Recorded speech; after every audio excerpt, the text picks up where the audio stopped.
Gatewater. What?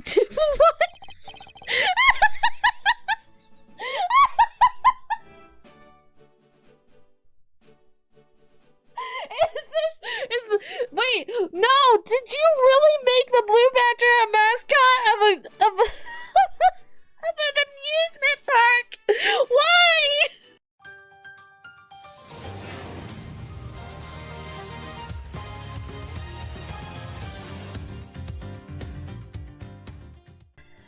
Okay, when we last left off, we were just...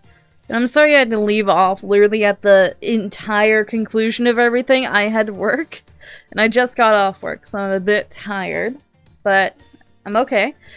But we are now confronting Cammy, because it is revealed that she's a smuggler who murdered a man. Of course she did. Okay, anyway, let's go back in. And let's see if, the LeBlanc guy is dead. Because he did hit his head. No, he should be fine. He didn't fall quite as far as the other guy. March 12th, 3:35 p.m. Flight G390. Lower deck cargo hold. Miss Melly.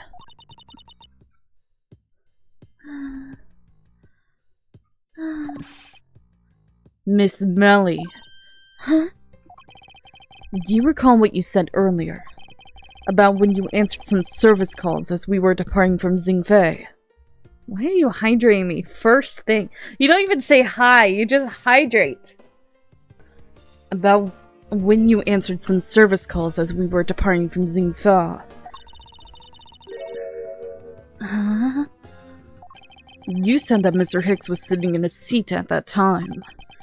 However, that is simply not possible. Because Mr. Hicks was dead long before we ever touched down in Xingfa. Miss Cammy Melly. Maybe I didn't see what I thought I did? No one can make a mistake so large, Miss Melly. But I make the kind of boo-boo all the time. This is going nowhere. There must be a better way of resolving this contradiction. Very well. Miss Melly, if you please, tell me about your alibi during the time span. From just before we were to land at 3 a.m. and 6 a.m. when the body was found. Are you telling me I'm a suspect, Mr. Edgeworth? I'm good. I'm tired because I just got off work, but I'm good. Miss Melly's alibi. Yeah. From 3 to 4, I was, in the flight attendant's room, all by my lonesome self. Yeah. And from 5 to 6, I was, in the flight attendant's room, all by my lonesome self. What? How is a man supposed to react to a testimony like that? Miss Melly, wake up!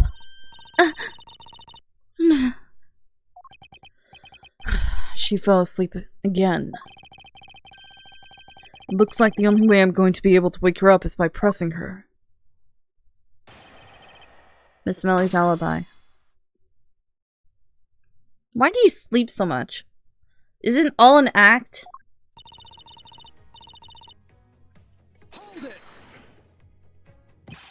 Miss Melly, wake up! Oh, I'm awake. I'm awake. Miles Edgeworth, I demand that you do something about this flight attendant this instant! Why ask me to wake her when you can finally put that whip to an appropriate use? From 3 to 4, I was, in the flight attendant's room, all by my lonesome.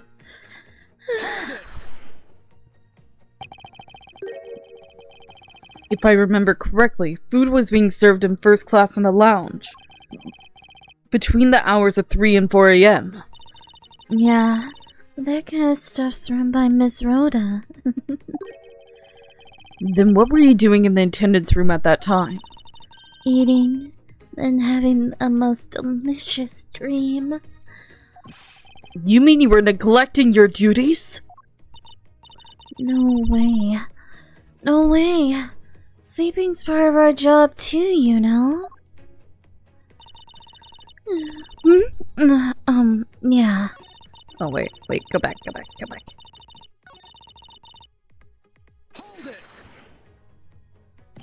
Miss Melly, how many times do I have to repeat myself?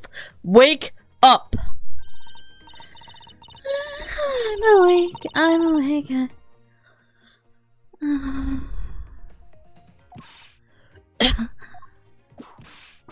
Youch! What do you want me for, sir? Oh, what did I miss? A poor detective being a receiving end of a lash in your stead. Really? Sorry about that. You can make amends for that by continuing with your testimony. And from 5 to 6, I was, in the flight attendance room, all by my lonesome self. So you were alone the entire time, were you? Yeah, no one else even popped their head in to say, hi. Oh, well, I think a contradiction just popped in to say hi. What should I do? Should I raise an objection? Raise an objection. Miss Melly, there's a clear contradiction embedded in your testimony. Huh? What are you talking about? It's not possible that you were alone in the attendance room the whole time from 5 to 6 a.m. Oh, whoops, dang it. From 5 to 6 a.m. 'Cause...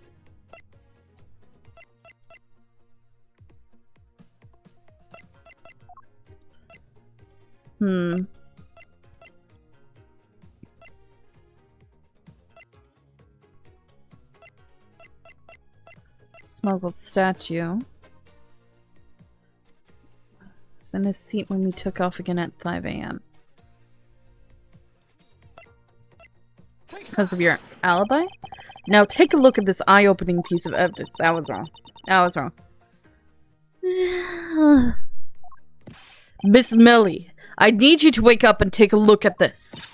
Enough of your foolishness. Now hurry up and show us the real evidence. I guess this wasn't as eye-opening as I thought. Oh, did you say something? Finally awake, are we? What do you mean? I've been awake this whole time. It's alright if you were sleeping, Bill. Pay no mind to the scruffy detective beside you, and wake up. Yeah! Hurry up and wake up, Miss Melly! Enough with the clowning around. This is my show, and I will resolve the contradictions as I see fit.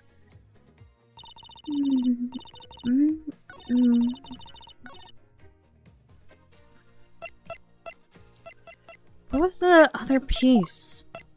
I know there was a thing. Instantaneous death. It's not... Right here, between 4 a.m. and 5 a.m. There we go. Ah, gosh dang it. Never mind, not that. What? I'm missing something. What am I missing? What am I missing here? Let's don't raise an objection. Maybe not yet. She hasn't exactly given me much to object to yet, after all. What did I miss? Finally awake, are we? What do you mean? Oh, this is the same dialogue. I'm awake this whole time and I'm stuck in your animation cycle.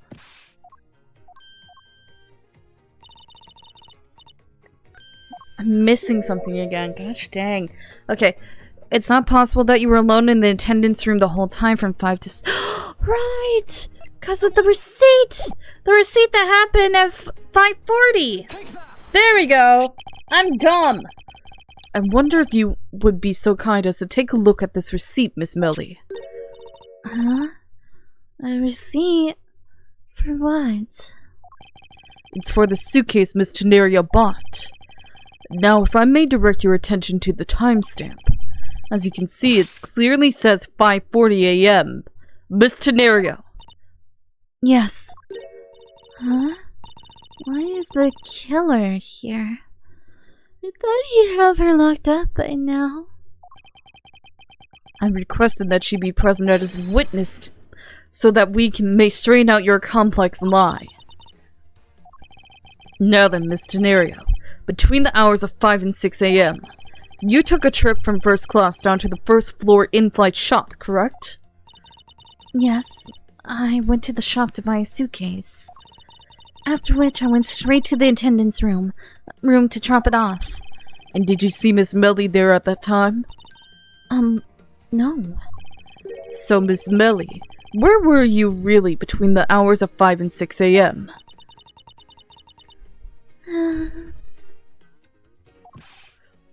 Miss Camimelli! Huh? The bathroom? I'll be the one to ask the questions here. Yeah, maybe that's it. I probably just missed her. Nature calls, you know? You take me for a fool. That's a little too convenient to be true.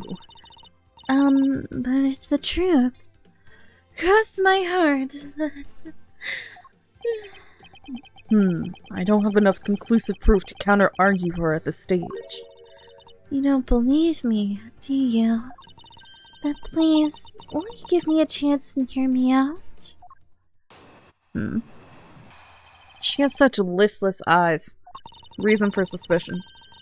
Look, I know you're suspecting me because I'm one of the crew. But you think then maybe you should also suspect Miss Rhoda too? She's the one in charge of the elevator keycard in the shop, you know. If you ask me, it makes her super suspicious. Please, leave Miss Tenaria out of the conversation. Only you are under suspicion right now. I don't get it. Why are you covering for Miss Rhoda all of a sudden? Oh, now I get it. Maybe you've got your eye on Miss Rhoda. Of course I'm keeping an eye on her. I can't very well let her escape, can I? Never mind. But you wanna know something? Miss Rhoda actually kinda I have absolutely no interest in people who can't appreciate my sense of design. What sense of design? Now's not the time for this sort of talk. Reason of suspicion. No, it's not the only reason I have for suspecting you. Your statements regarding Mr. Hicks also turned out to be a bunch of lies. But say I wasn't an attendant. You wouldn't suspect me then, would you? Yes. I suppose that's true enough. Do you think that maybe you should also suspect Miss Rhoda too? Yes, puke green with snot yellow. That's an amazing color palette. She's already being detained for further questioning. Or have you already forgotten? Oh, yeah, guess I just forgot. Cammy, don't tell me you suspect me too. Sorry, can't help it. I mean, other than you, there's no one else who could have done it. I can't believe you would think that. I mean, me, a killer? Miss Melly, what did you mean just now by no one else who could have done it? She's the one in charge of the elevator keycard in the shop, you know? And what were you in charge of, Miss Melly? I take care of the attendance room. That doesn't count. Aw, but I spend so much time in there. It might as well be my responsibility. Mr. Edgeworth, Cammy is very talented in languages, so she assists passengers who may not speak English, especially those who speak Bulgarian. She's the only one on this flight who is fluent. Oh, you mean that kind of what am I in charge of? Why didn't you say so in the first place? What else could I have meant? Yeah, so I'm really good at Bulgarian. Bulgarian? She's fluent in Bulgarian. Then I suppose you're in charge of processing documents in Bulgarian. Yeah, I take care of anything that has to do with Bulgarian. Very interesting. If you ask me, that makes her super suspicious. Actually, you're on the job. Job behavior makes you super suspicious in my eyes. Huh? But why? Well, Mr. Dario is busy with the passengers and all of her other duties. You have a lot of free time on your hands, thus providing you ample time to commit the crime. Miles Edgeworth, I demand that you cease and desist in this line of conjectural questioning. I won't allow you to bluff your way through this like a certain defense lawyer. But I do not honestly believe Miss Melly does any actual work aboard this flight. That's not true, Mr. Edgeworth. Although, well, all I'm in charge of are the attendance room and some Bulgarian stuff. So what exactly do you do as in charge of some Bulgarian stuff? I do stuff like translate things from and into Bulgarian. Cammy is the only member of the crew who understands Bulgarian, Mr. Edgeworth. Yes, Millie. I take it that is your job to process all Bulgarian paperwork. Yeah. See, I totally pull my weight around here. So it would appear.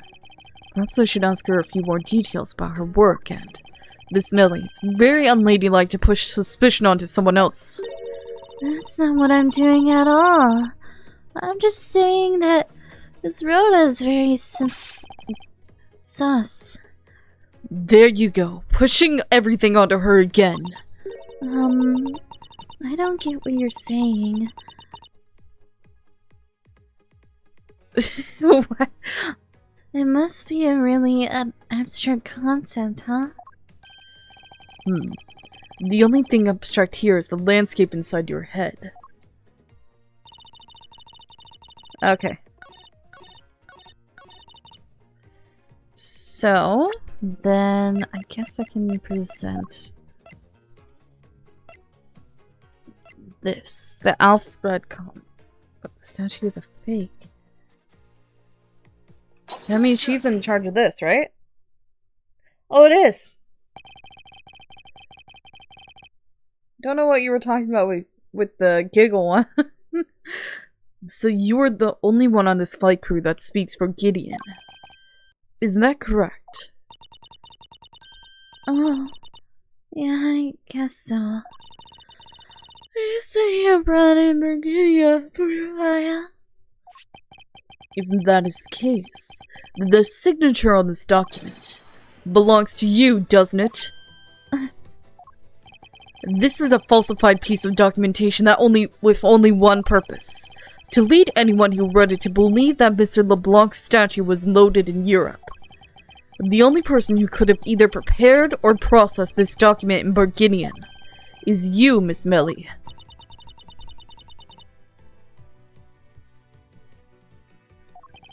Without your participation, the smuggling of the Alfred would not have occurred.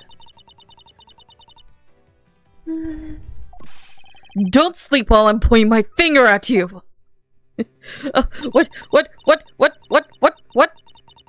What? Bubbles? Could they not have her smoke, so they gave her bubbles? Oh, I wouldn't dream of falling asleep on you, Mr. Edgeworth. It is exactly as you say. Are you confessing to having participated in this smuggling? No, far from it. It's true that I was the one who signed off on that document. But you can't use that fact alone to make your allegation of smuggling stick. There is no direct correlation after all. Is this censored? Was this meant to be her smoking?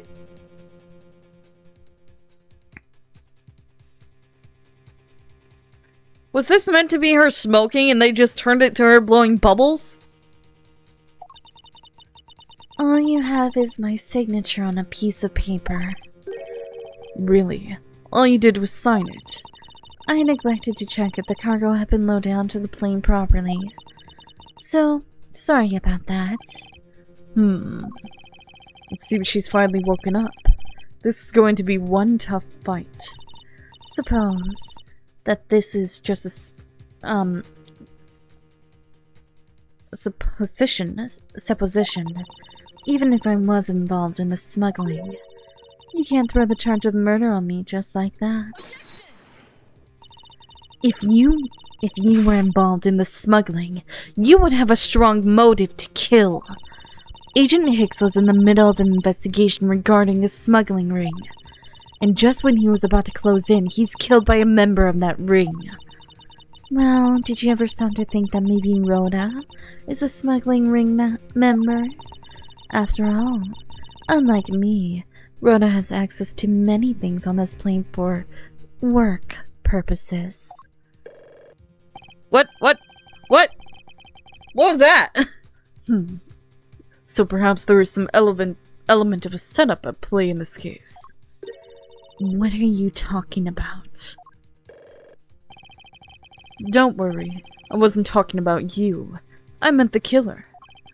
First, it was myself, and now it's Miss Taddeo who is under the microscope. Seems to me that our killer is going to great lengths to pin this crime on anyone they can. You have no proof that Rhoda is being set up, or that she isn't. Actually, I believe that she was indeed the intended target from the very beginning. I believe that the plan was to push all the blame for the crime onto her.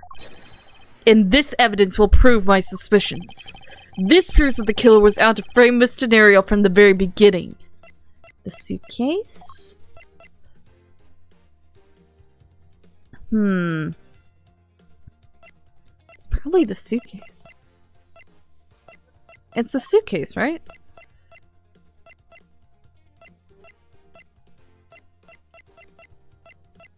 Yeah, that's the only thing that makes sense, the suitcase. Because that's where she stuffed the body. Yep, the killer could have hidden the body anywhere, and yet they chose the suitcase. Why is that? Perhaps it was to move the body up from the lower deck to the first floor. However, why go through the trouble to do so? Oh no, the bear! Oh no, the monkey! Bear monkey sloth thing! What is it? I don't know. Point being, she's ripping off its head? And she's got a Popeye the Sailor Man look going on right now. Also, the bubble looks like it's about to explode? Wait, is the stream even picking up the bubble? Is the bubble even being picked up by the stream? I don't see it. It flashes every 2 seconds. I think it's because of the FPS capture.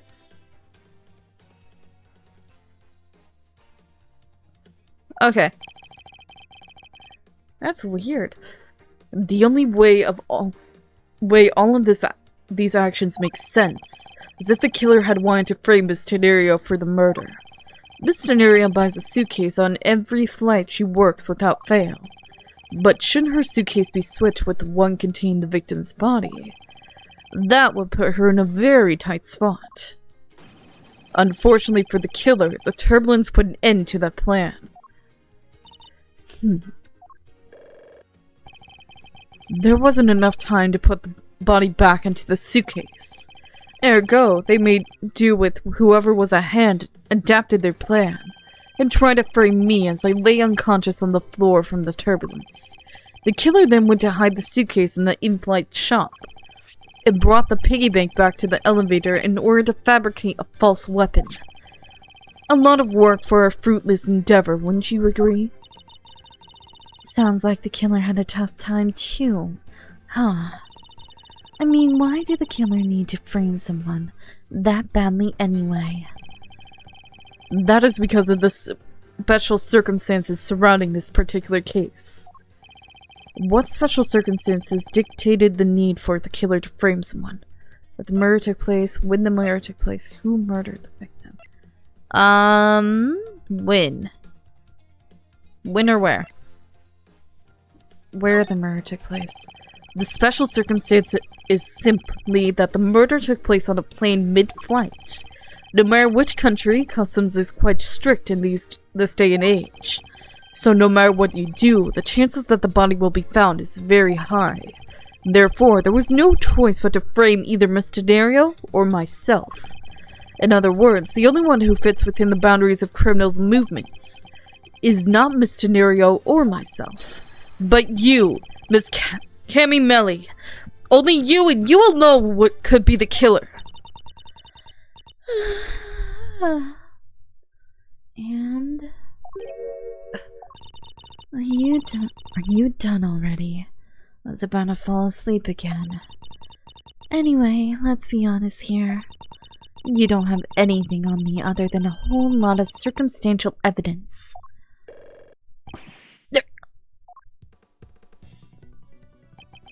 I can see the outline of how the murder occurred, but I have no definitive evidence. And isn't there a piece of evidence that's still unaccounted for? Something that I still can't quite fit into the big picture? The wallet? No. The cell phone. The cell phone. I don't have any actual evidence. I thought not. But that's because it went missing and still is. Missing? What do you mean by that? In the complex puzzle that is this case, there was one piece I kept getting stuck on. And that is the victim's cell phone. Franziska. You were waiting at the airport for a phone call from Agent Hicks' cell phone. Or at least, that's what you told me. That's right. But Agent Hicks' cell phone could not be found at the crime scene. You mean, the killer took the phone with them?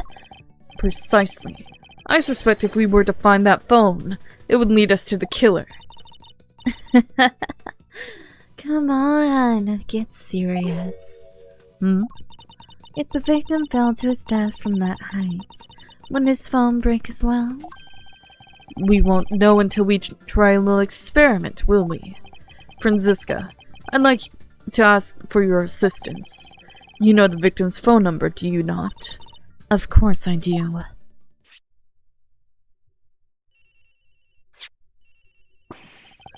Agent Hicks' phone!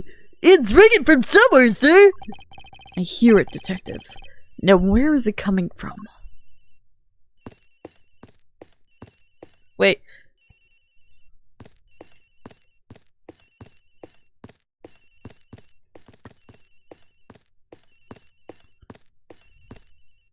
Is it actually getting louder? It is! March 12th, 4:12 p.m. Flight G390, first floor flight attendant's room.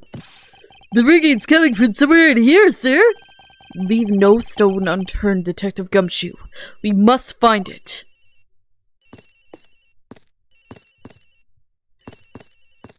Let me leave. No, I want to go down and talk to people really quick. I want to make sure that there's nothing I'm missing. It sounds like it's coming from the flight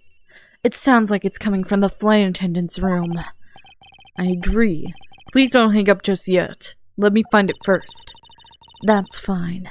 But let's get one thing straight. Yes? Don't you dare answer his phone when you find it, understand? Understand that you don't want to pay for the call.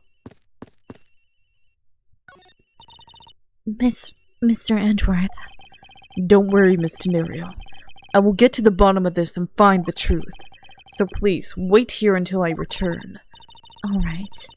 Thank you for all you're doing, Mr. Edgeworth. Miss Melly, wake up. Sorry, Mr. Edgeworth. I got sleepy all of a sudden because it sounds like a lullaby I used to love as a child. I better find that cell phone fast.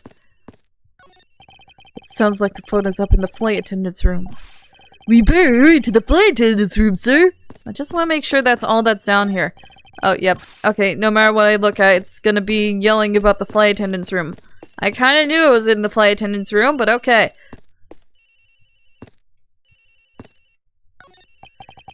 Doesn't seem to be over here. It doesn't seem to be over here. Then let's look somewhere else, sir. It doesn't seem... Can I look in the trash now? No, I can't. The ringing is coming from somewhere around here. But it's not here, sir. Why do I have such a bad feeling about where we're going to find the phone? The ringing's coming from in... The ringing's coming from in here, sir. What? No, it can't be. This is gotta be the victim's cell phone. Just whose locker is this, sir? It's Miss Tenerio's. What?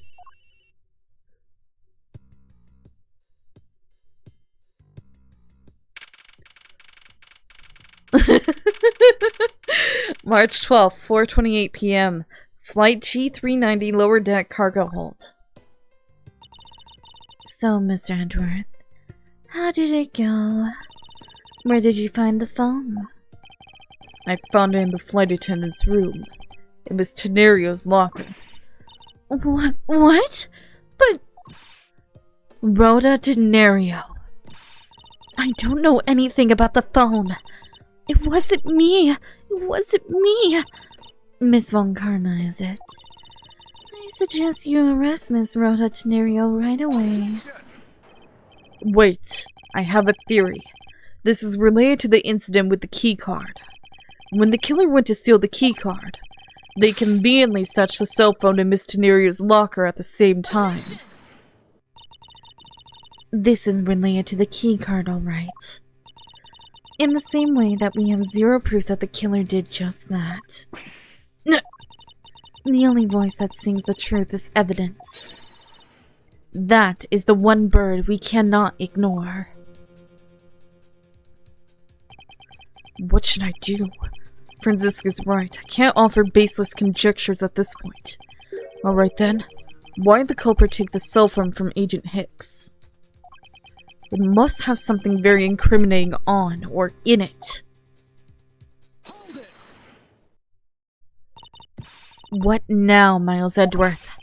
It's not over yet. We have yet to figure out why the killer took the phone. What? Inside this phone lies the final piece of incriminating evidence that will point us to our killer.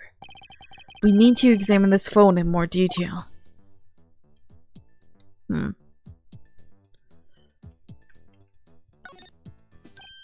Ah! It's a camera lens. Come to think of it, I wonder. How exactly has Agent Hicks played to preserve the crime scene of smuggling? Franziska, I need you to confirm something. This cell phone, can it take pictures? Mr. Edgeworth, I can't believe you don't know about this kind of basic stuff, sir. This looks like a very similar model to my own. And mine can take photos just fine. Do you think Agent Hicks could have taken some pictures with this? In particular, pictures as evidence for a smuggling case. If so, I'd say there may be some very inconvenient photos in here for a killer smuggler. But the phone's all busted up, sir. Even a super prosecutor can't repair a broken phone. I'll find a way, don't you worry about that. I go back to sleep now. The LCD screens on the inside and outside are broken, that's for sure. But that's also reason enough to believe that the killer wasn't able to erase the data. What? What do you mean by that, Franziska? In Looks like our killer isn't very familiar with electronics. The phone still rang when I called it, meaning that only the LCD screens are broken. It's possible that the photos are still there inside, waiting to be accessed. All we need to do is transfer the data to my phone. Franziska, your phone if you please. Very well. It's transferring. Alright, displaying it now. This is... Agent Hicks was most certainly trying to obtain some evidence for his smuggling case. Hey! The Red's nowhere in this picture, sir! But this has no meaning as a piece of evidence in this murder case, right? Oh, she's right. There's not much we can find out about this about Agent Hicks' killer, sir. Is this it? Is this the end? Is there really nothing in this photo we can use? It's missing, that's for sure. What else? Perishable, fragile.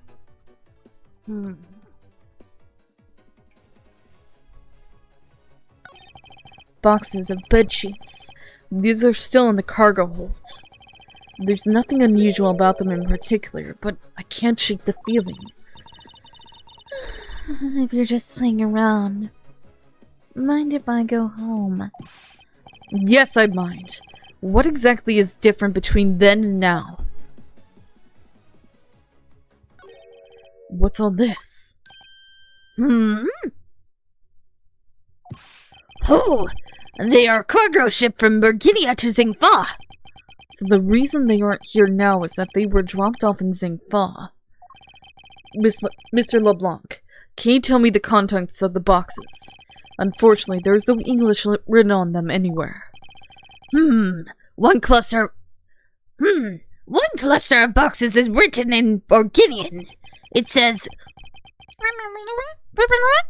It is cloth in English. Cloth? Could it be?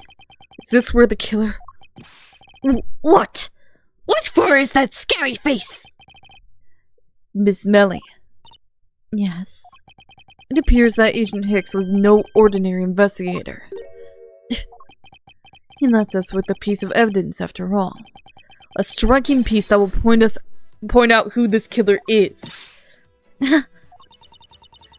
Maybe you should enforce your mistaken reading of a simple picture, Mr. Edgeworth. The Bulgarian cargo of this piece of evidence will point us straight to the killer. Yep, okay. I'm having a hard time talking. I'm tired. And what is that supposed to prove? The killer used this piece of cloth to wipe up the blood they had spilt. But there was one thing that bothered me this whole time. Where did it come from? And now I have finally found my answer in this very photo. The cargo that was unloaded in Zingfa had cloth written on it. In Burginian, that is.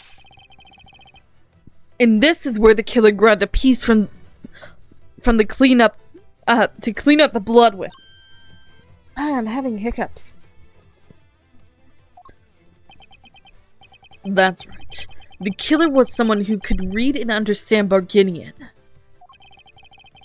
And the only crew member that fits that description is you, Miss Cammy Melly. That's pretty flimsy. The killer probably searched through all the boxes looking for something to use. When you're frantic, you don't care if the box is in English or Bulgarian. Sorry, but I cannot agree with your assessment of the killer's indiscriminate nature. What? There was no need for the killer to tear through boxes at random at all. And if the killer supposedly could not comprehend Burginian, well then... logically, the killer would have opened this box first. The bed sheets. Bed sheets! Hey! It says bed sheets in English. Where on the box, sir? Precisely. And the bed sheets would be perfect for cleaning up blood, wouldn't you say? So what are you trying to say? that if I were the criminal, this box of bedsheets would not have been what I... This box of bedsheets would not have been what I would have spotted first. However, the killer chose to use some Bulgarian cloth. Do you have an explanation for that? The killer didn't want anyone to know that the real scene of the crime was this cargo hold. Oh, hi. Yes it is. It is my first time going through. So they were afraid to leave signs that the box for the sheets had been opened.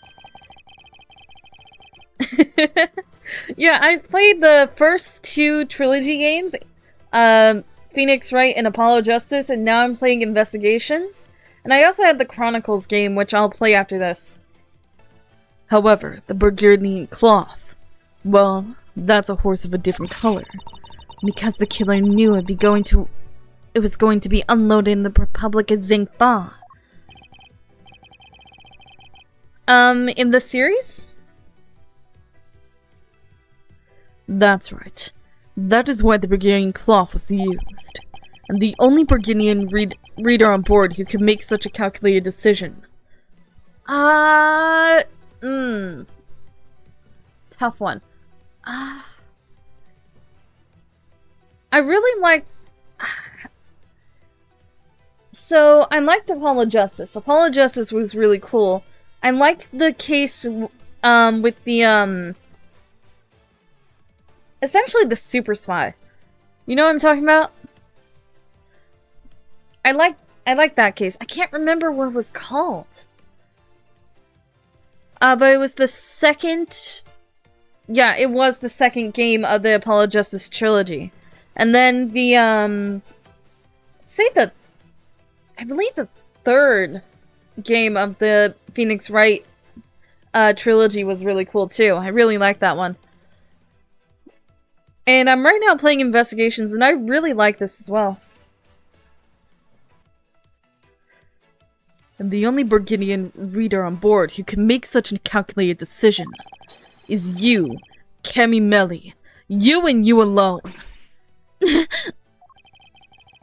It would be very easy for us to confirm if any of the boxes were resealed. All we would need to do is contact the Zingfa authorities in time. We may even find other evidence to incriminate our killer within those boxes. No, Maya is a brat that I wish never existed and continues to haunt me, even though she's not meant to be in the games anymore. Please tell me she's not in this game series. I would be really upset if she was. All she does is go around and cause more troubles than she's ever worth. So what do you say, Miss Melly? Why not confess to your crime here and now? Or would you rather wait and see what we find out from our investigation in Zingfa?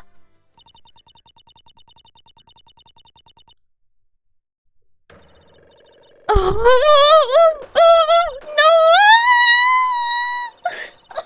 I can't stay that high.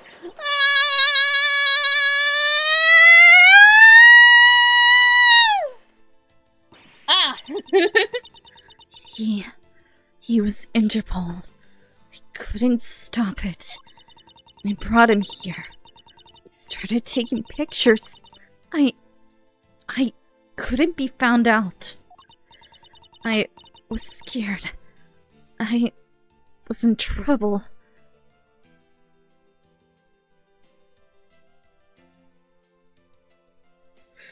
Yeah, dude's literally living off of peanuts.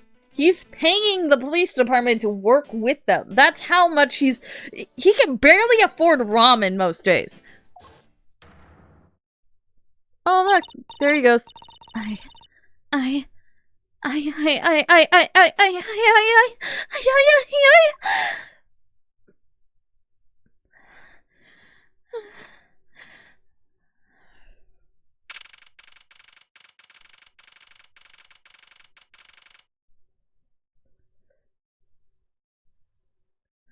March 12th, 5:26 p.m. Flight G390, first floor lounge. We finished making all the arrangements to take the suspect in, sir. Very good, detective. What about the smuggling route? Did she say anything about that? They're taking her down to the precinct now. Hopefully we can get more out of her there. Whenever we approach the topic, she just started foaming at the mouth. Are you sure she didn't swallow her bubble wand? It was scary, sir. She probably wasn't prepared to commit a murder all of a sudden. One thing is for sure. The ring behind this whole mess means serious business. It looks like there's a lot more to this case than meets the eye. Oh, hello. Mr. Edgeworth. I just wanted to say how much I appreciate everything you did. Thank you very much. It was nothing. In fact, I should be the one thanking you for your cooperation. But truly, if it wasn't for you, I might not be here right now. Instead, I can continue to serve our passengers as a flight attendant. I hope that... Well, please accept this as a token of my appreciation. No. Can I repaint it at the very least? Can I repaint this? I hate this design. It looks like it got puked on. It's a radioactive sponge with monkeys peering out of its holes with a bow on it. Please, why? Why did you even think this would sell? That's... I see. You don't have to take it if you don't want to. If you don't want it. No. I mean, I would never turn down a lady's generous offer. Oh, thank you. I'm sure it will serve you well. And remember, we here at Go You Airlines are always ready to serve, Mr. Edgeworth. Thank you. I'll keep that in mind. Now, I must bid you farewell. May all your skies be blue, no matter where you go.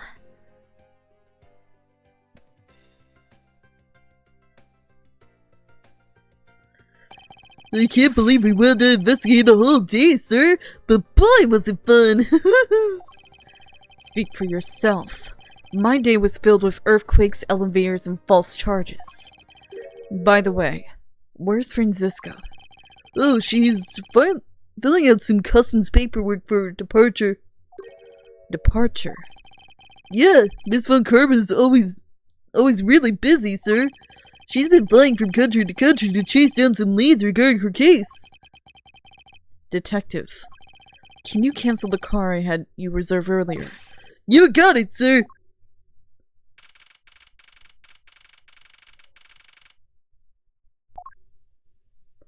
There's still no music, it's just Franziska! Franziska. Oh, there it is. Apparently you need to summon Franziska for any music. I thought I told you when you first landed. I have no time for idle chatter. You got Marvels vs. Capcom, though. At the very least. I have no intention of wasting your time. However, it has been a while since we last met. I also have no time for such familiar reminiscence. Just who do you think I am? You're Franziska von Karma, a very proud prosecutor deserving of much respect. Until only a little while ago, I was but a wretched mutt who was always losing to you. A dancing pirouette, living her life on the name and fame her invincible father built. True, your father Manfred von Karma didn't lose a single case for 40 years as a prosecutor. However, I wouldn't say he was invincible. What are you talking about? The group I'm on the trial of is a little more troublesome than most. The smuggling route was found this time is only one sliver of the big picture. Sounds like a dangerous assignment. You really don't have to worry. I can take care of myself. Yes, I suppose you can. Plus, there is another agent on this case with me. Oh, another agent. He's a star among Interpol agents, and he has the highest successful arrest rate. Who knows? You may even run into him one day. I was simply caught up in this one case. I only see why we would cross paths. I suppose. But I doubt he would say the same. I'm not following you. You'll understand soon enough. The fight has only just begun, Miles Edgeworth. I'll be back in this country soon enough. And when I am, you can be sure I'll pay you back. In full.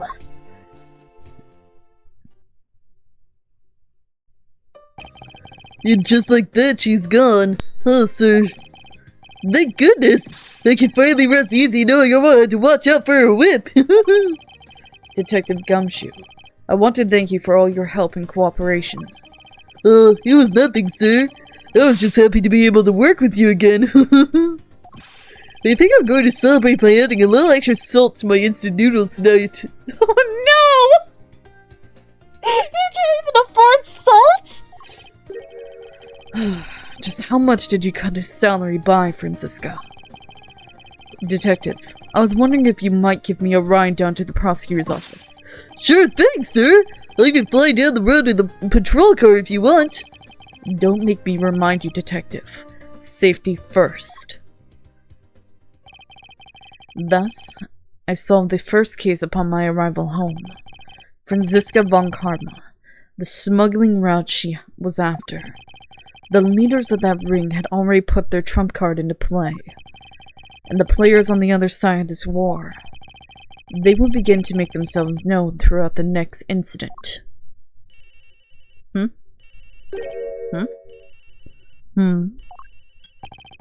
Edgeworth speaking.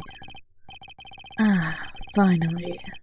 I called who knows how many times earlier, but I couldn't get through. And you are?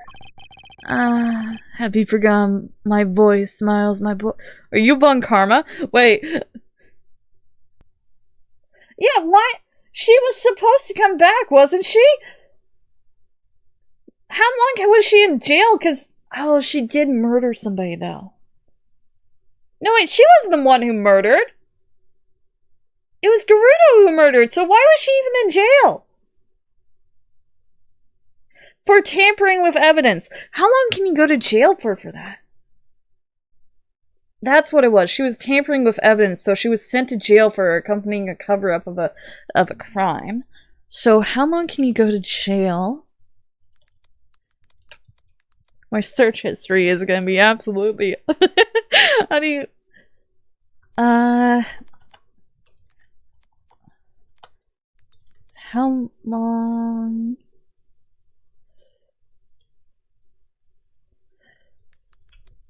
You to jail as a co-conspirator in a murder.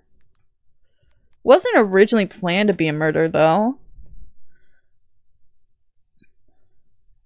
Life imprisonment or a maximum penalty is life imprisonment or a shorter term depending on specific circumstances in the world you played.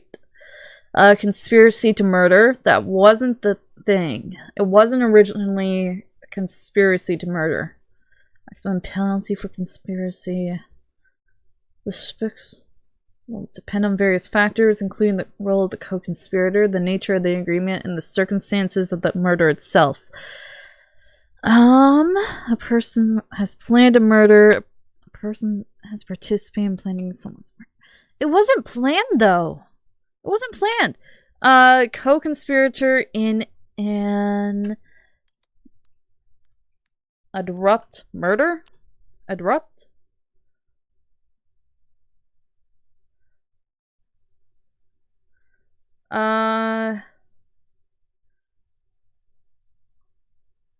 Accessory after the fact murder. I'm looking at Australian laws. Wait a sec.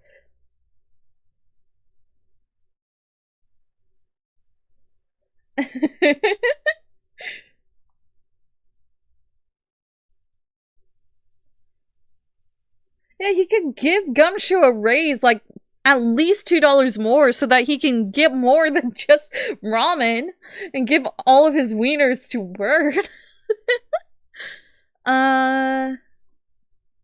Let's see. How long can you go? What is the definition of manslaughter? I know it's when it's an accidental. Without menace of forethought or in circumstances not amounting to murder. So, technically it was manslaughter, even though it was considered homicide. So, how long to go to jail for? I'm gonna have a very bad search history.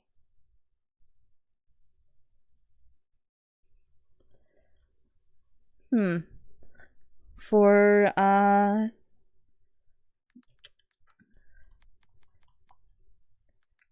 helping cover up a manslaughter.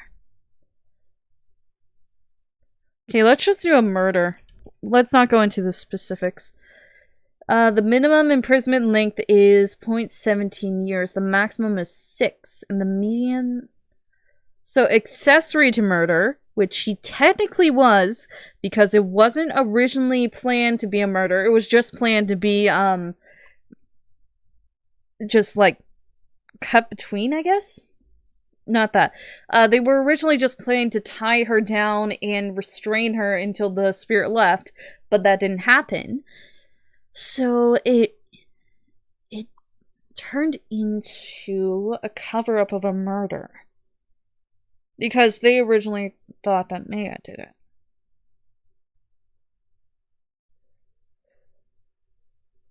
Of course, Maya.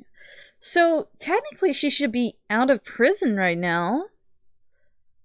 Gerudo would still be in there, but she should be out of prison, shouldn't she? Not unless they're, accounting more to her sentence. Or she doesn't know where Phoenix is because he was, homeless for a long time. He wasn't homeless. He was looking like a homeless man. That's it. That's the one. Yeah, why hasn't Iris come back? Her sentence should be over unless they gave her the death penalty like everybody else. Because you commit one crime in freaking aceattorney world and you die. And I have noticed that because no one ever comes back. They all die. The woman, a girl who just committed a single murder ended up being killed.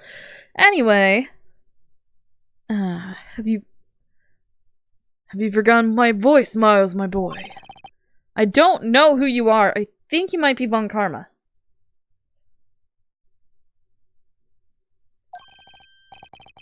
Wait, really? He was 12? Mr. Amano? Ernest Amano, correct?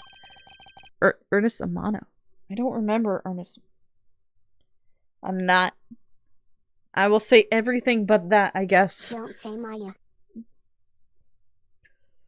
I forget that's a thing! I pressed the wrong button! I completely forget that's a thing! I just got freaked out! Okay. Where did that come from? How do I turn that off? That scares me. So you do remember me. Should I remember you? I don't know if I do. I know it's rather sudden, but I can't ask this of anyone else. There's been an incident, Miles. My son. He's been kidnapped. Another kidnapping?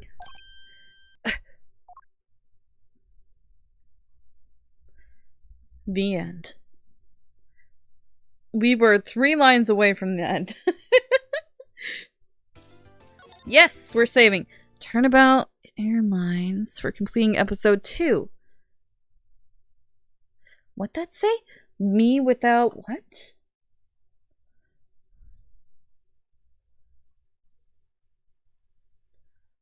I saw me without something. I don't know what that said. Me with Oh, okay. It's just me without using story mode. What?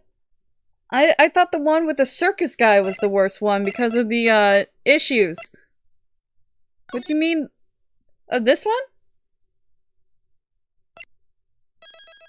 The entire Ace Attorney series, or just the, investigation series?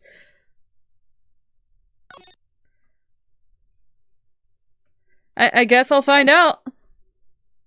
Is it bad as, two grown men hitting on a minor and trying to, marry her? The kidnap turnabout.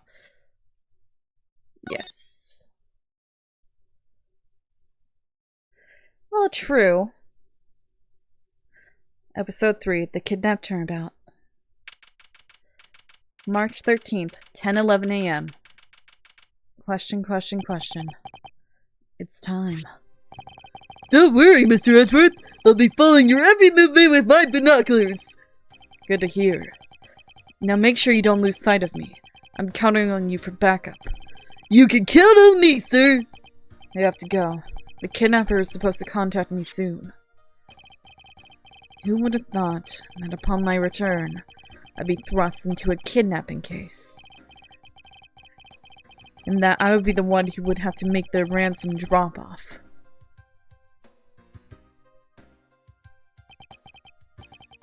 Let's see. I checked the money is all there. Safe inside the suitcase. Oh! It's in the suitcase!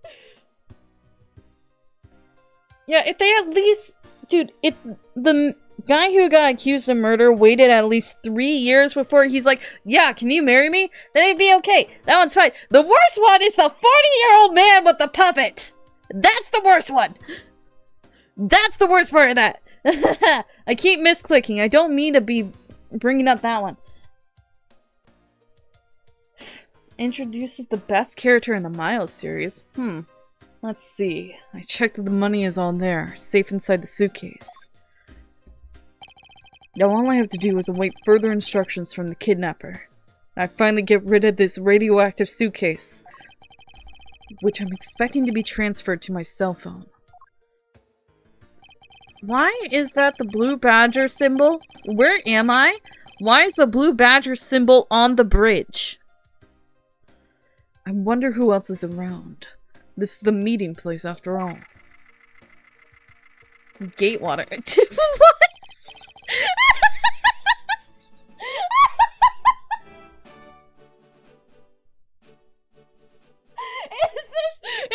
Wait, no! Did you really make the blue badger a mascot of an amusement park? Why? I got so annoyed with you, and I thought it was finally done. We've only like snippets of you showing back up, but no, you're back again, and I see that cursed wavy thing.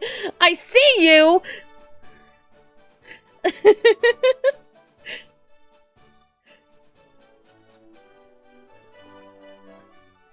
Yeah, a lot of people didn't like the doctor, the fake doctor that keeps showing up in a few of the other cases. You know who I'm talking about? I forget his name. He's got like pink hair and everything. But I was able to I changed his character so he talked like a monkey. And that seemed to make him better. A lot of Blue Badger lore? That song will not end? What do you mean the song will not end? No! What am I getting into? Welcome to Gatewater Land! Oh, thank you. And a big hello to you! I'm the Proto-Badger! Nice to meet you! What? What?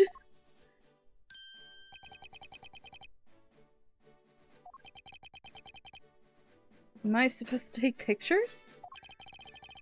Excuse me, but were you perhaps thinking of taking a picture of me?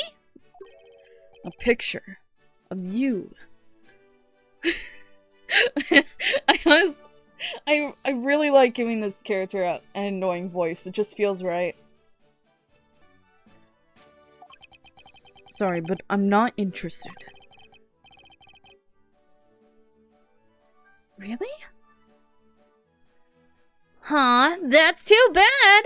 Well, have a good day. Hello? Who are you? Who are you? You're not Ernest. No. It sounds like the kidnapper is using some sort of voice alteration device. I'm his representative, Miles Edgeworth. Are you a cop? No, I'm a prosecutor.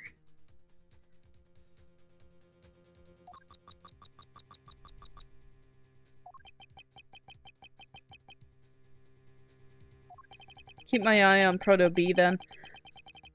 I know what you're wondering, and yes, I've brought the ransom money with me. I see. In that case, bring the money with you to the stadium. I'm trying to make it sound like it's going through a voice changer. I don't know how to do that though. So this person intends to see if I'm being followed, huh? Please, Detective Gumshoe. I really need you to come through for me this one time.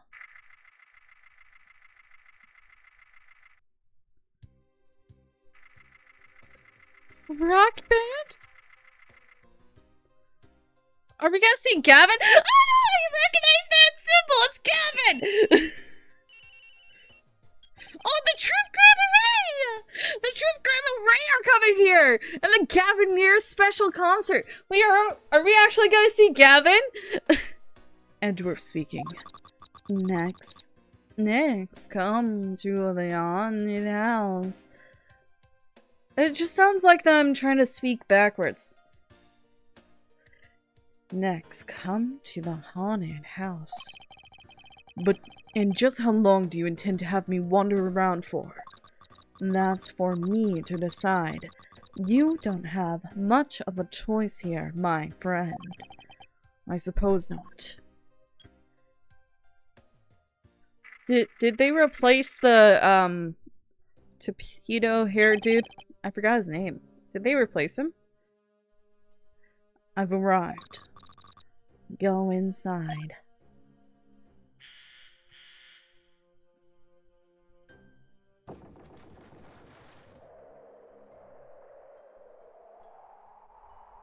This is pretty tame for a haunted house.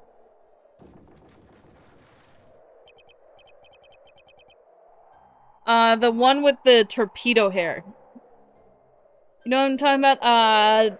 Mondo had one, but his is bigger. He was dressed in a shark costume. He was a police officer.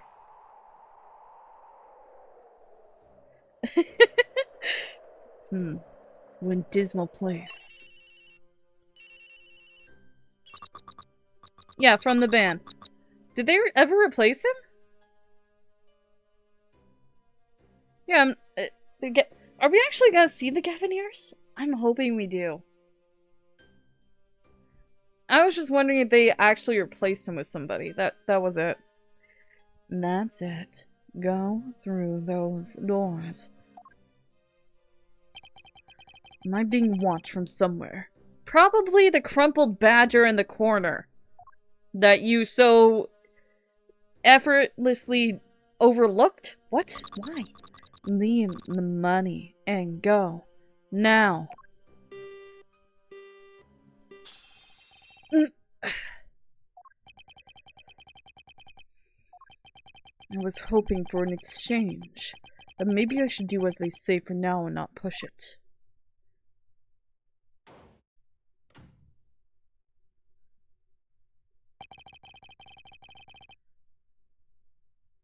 Yeah. Yeah, that guy creeped me out, but, I somehow was able to make it a bit more tolerable by, making him more like a monkey.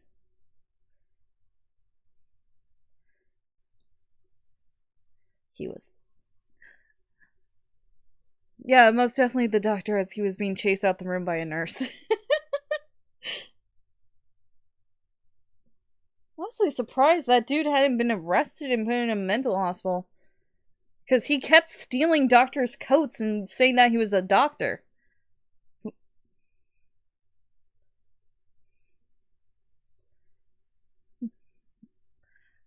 couldn't catch even a glimpse of the kidnapper.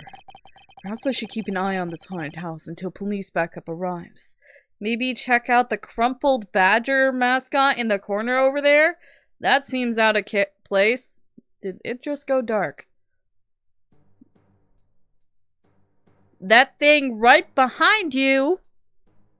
It's behind you! It's behind you! It has a sword! Edgeworth! It's behind you! It was a trap. Of course it was. Of course it was a trap. Why would you think it's not a trap? March 13th, 11:23 a.m. Don't know where I am. That guy betrayed. No, can't be. Then the deal. Who is that? What are they talking about? Split police. Alright. In front of meetup. I can't move my body.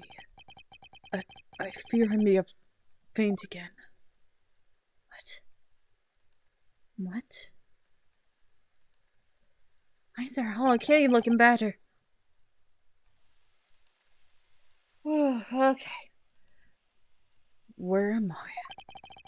How long was I out? It wasn't raining like it is now when I made the drop-off. This was supposed to be a simple affair. Why did that just turn yellow? I didn't like that. So why have I been taken hostage as well? I can only assume Detective Gumshoe lost sight of me at some point. Probably when you entered the building. The only reason I agreed to be the drop-off man was because of that phone call. It was from Mr. Ernest Amano, the director of the powerful Zabatsu, the Amano group. But aside from that, I also owe him a great debt of gratitude. His only son, Lance, had been kidnapped. I know that Lance is already in his 20s, but I guess some things he never grow out of. What, been kidnapped? It's very weird. Why are there badger heads without eyes? Why was that even a thing? Maybe? We'll see. I can't sit around waiting for someone to come and help me. I must escape somehow. Am I dislocating my...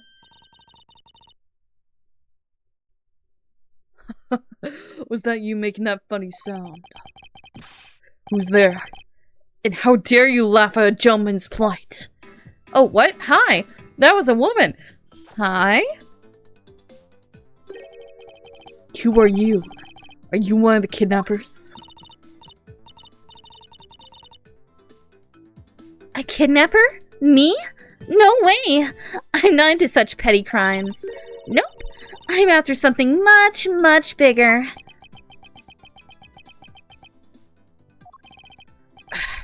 You must be worn out from today's ordeal. Focus, Miles. Oh, I forgot to introduce myself. Sorry about that. Even in the depths of night, when no other bird dares to take flight, one alone soars to shine, the light of righteousness on the world's blight. And that one is me, for I am the great thief Yatagarasu. Yatagarasu?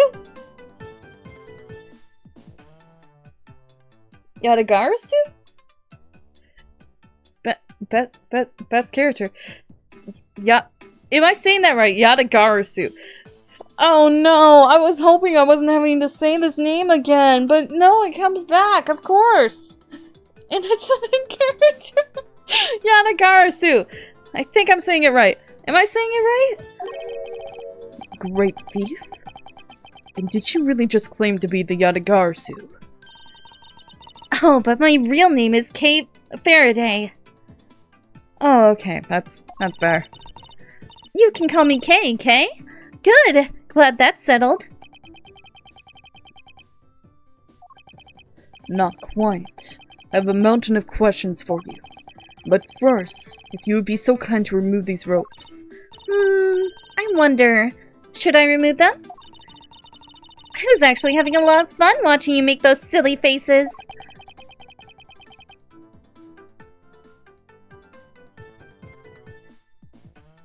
Yatagarasu.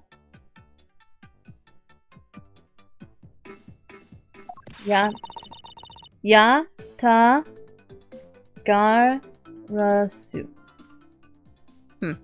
Hey, there's no need to get all mad and icy glary on me, you know? This rope goes through here, and there you go. What a relief. I owe you my thanks. Yeah, there's no guarantee I'm gonna be able to remember how to pronounce it correctly, so... Oh, it's okay. You can pay me back in full later. Now then, what question should I start with? Unfortunately, I can already tell nothing is going to be easy with this cheeky girl. Great thief. I only have my badge and a map of the... what? Wild Wild West. Haunted House, Stadium, main gate.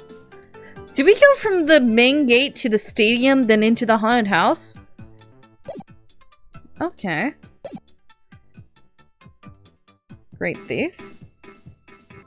Yeah, I never watched it. And I know her name is pronounced, I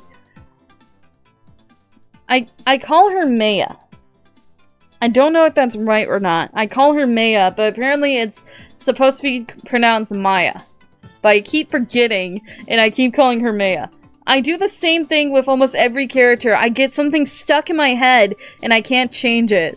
And I've been trying, like, Bayaka. I know it's Bayakua, but I keep defaulting to Bayaka, and it's more trouble to correct myself than it is to just keep calling him something, because you know who I'm talking about. And I don't mean to, it's just once... you know, when you get something in your brain and you try to change it, but you never can, it's like stuck solid. You're told like 5 times. Yeah,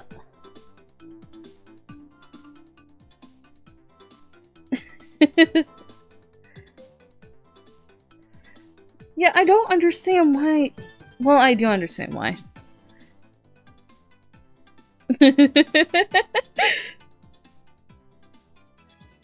It's fine. Sometimes obvious stuff just passes people by. It's fine. Alright, great thief. You call yourself a great thief. Yeah, you really... Yeah, are you really a thief at all? You doubt me? I get it.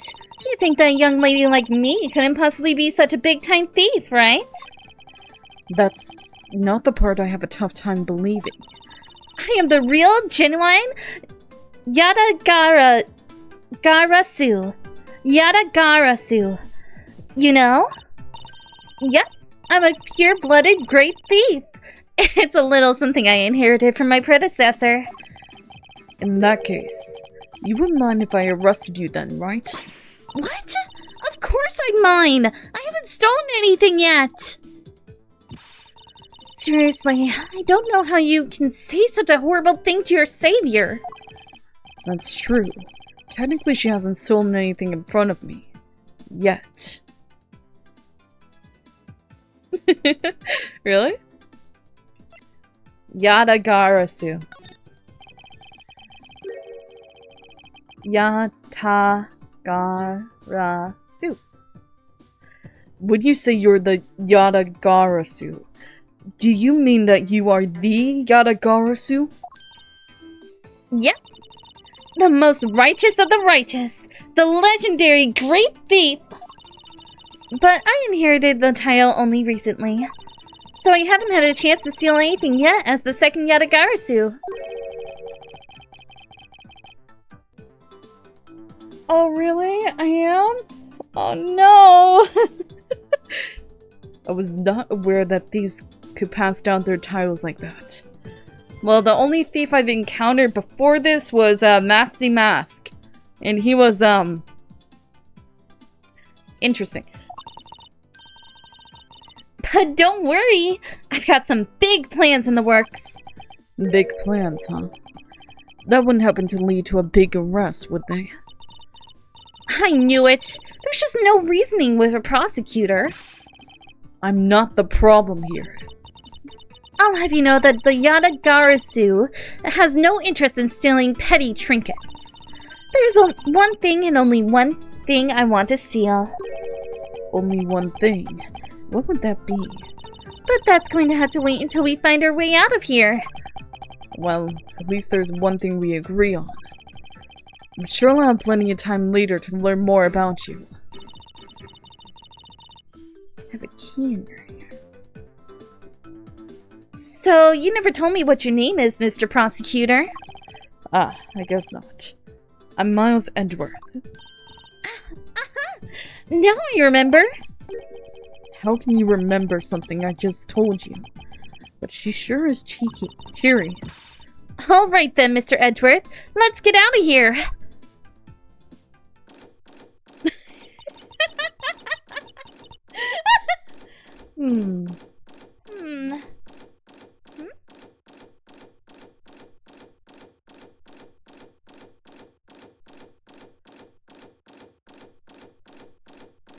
Was he the real Master Mask, or was he a fake? I'm not sure. It would seem that we are locked in from the other side. What? No way! I don't hear you! La la la la la la la!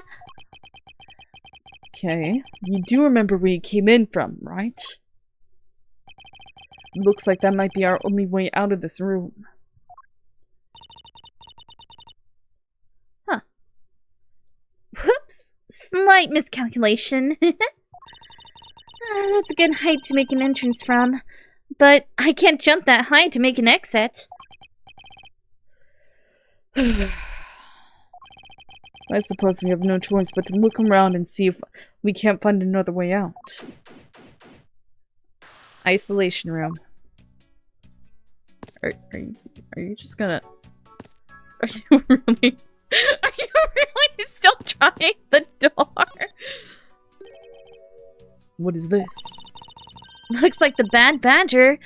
Looks like the Bad Badger, and it's looking as bad as ever. Looks like a costume head to me. I guess the Bad Badger's costume is at the very least a two-piece, huh?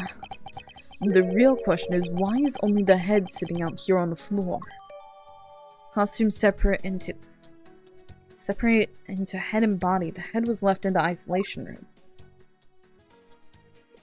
I like giving Gumshoe that voice, though. Welcome to the Badger Lord. What? I'm gonna have to remember the Badger Lord. The Bad Badger? Isn't this my phone? Looks like it made it through the ordeal intact. If only there was a way for us to contact someone on the outside. But we have a way. Right here. Ah! There was a cell phone here this whole time? If I'm right, Detective Gumshoe should have contacted the precinct for backup by now. Mr. Edgeworth, sir! Are you okay? I was so worried, sir! I'm fine. I was knocked unconscious for a spell by the kidnapper, that's all. I'm sorry, sir! I'm such a failure! If only I hadn't lost sight of you! Detective, we don't have time for this. Have the police set up a perimeter right now. You don't have to worry about that, sir! I already got the boys working on that! But in doing that, I sorta... What's wrong, Detective? Sorry to butt in, but I'm afraid you're going to have to make do with me. Who is this? Xilong Lang of Interpol. Xilong Lang? A pleasure to speak with you, Mr. Edgeworth. I've heard a great deal about you. So why exactly is an Interpol agent like yourself involved in a domestic kidnapping case? Don't sweat the details. A crime's a crime whether it's on a local or a global scale. Besides, you're the one who's in the world of trouble. And why would you say that? Lang Zai says, the pack that runs together stays together. You catch my drift? You cause quite a ruckus by running blindly into a situation and then getting caught. You should have contacted the police from the very beginning. I'm sorry that this happened because of a lapse in judgment. However, I humbly request that you please help me out of here post-haste. Sorry. No can do. What? What? We're hunting the kidnapper now. I haven't got any hands to spare. As I said, my pack moves as one. You're the one who wanted to go it alone. So good luck to you, Mr. Prosecutor. Oh, and once we do catch the kidnapper, rest assured we'll come find you. Eventually. Probably when I starved or I eaten the bad cop's head. The bad badger's head. You... Yeah, I didn't... For the whole game! I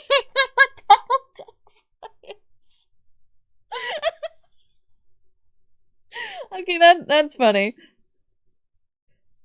Yeah, because your voice would start to hurt doing it that much, especially with how Fulbright keeps going on into a bunch of tangents. What's wrong? Did you get cut off? Oh, I'm apparently... Okay. No. My phone ran out of power. No way! It doesn't matter anyway. We should try to get out of here through our own means.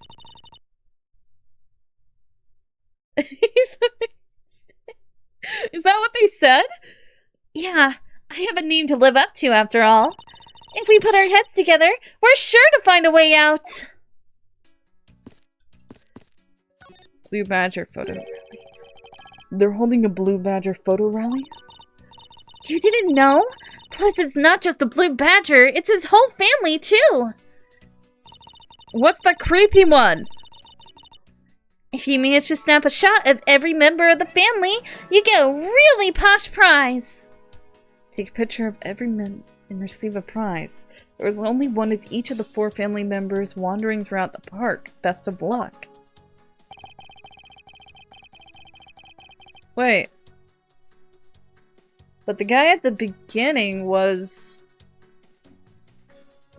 Prototype Beta? Is that what his name was?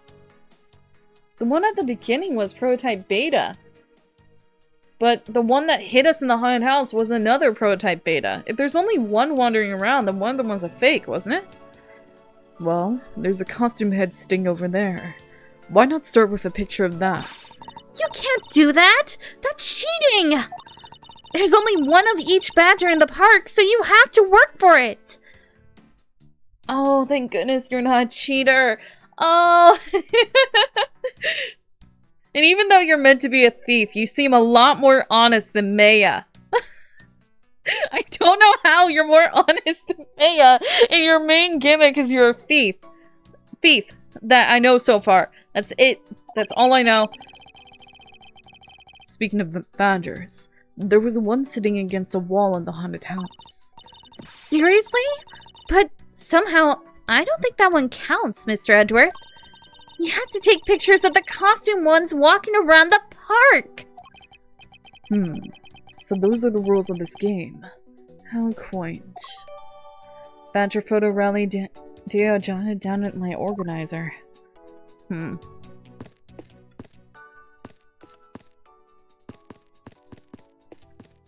Oh, that's paint. No, don't. Ah! I'm stuck. Oh, no. Why do I keep doing that to myself? I keep getting stuck in the same dialogue. I want to look at this, thank you. Maybe we can use this paint to help us escape. And what exactly do you have in mind? Well, we could paint help in really giant letters. And who, pray tell, would see these giant letters? We're inside a building. Okay, then how about we light the paint on fire and send out colored smoke signals? That's not how fire works. Anyone who saw it would think some crazy arsonist was about and called the cops. Actually, that may not be great for me, seeing as I'm a thief and all. Let's try to find something other than this paint to use, shall we? I feel like the main thing would be in here, so I'm gonna look at this stuff. Hey! There's something inside the bottom right box! Oh, I think it's the pink badger costume! Pink badger? You don't keep up with what's going on in the world, do you? I only keep up with the Steel Samurai, apparently. In that case, you better study up on the whole badger clan with this! The very first badger? The soulless looking badger, for sure. What is this thing? What is this thing? Think of it as a bible of all things you'll ever need to know about the clan. Whatever. I suppose I can keep it as a reference guide or something. Blue Badger Bible. Blue Badger Bible data. Jot down in my organizer. I suppose this means that this is where they keep all the costumes. It certainly looks that way. It's like the Badger's family home. There are 8 boxes, but 7 of them are empty. So does that mean that there are 2 imposters roaming? Because we got the bad badger's head over there. And then we got the pink badger in there. So there's a fake beta and a fake other one? What? I don't know what the other one's name is yet. Which means that 7 of the costumes are in use right now. But aren't these badgers the mascots of the police force?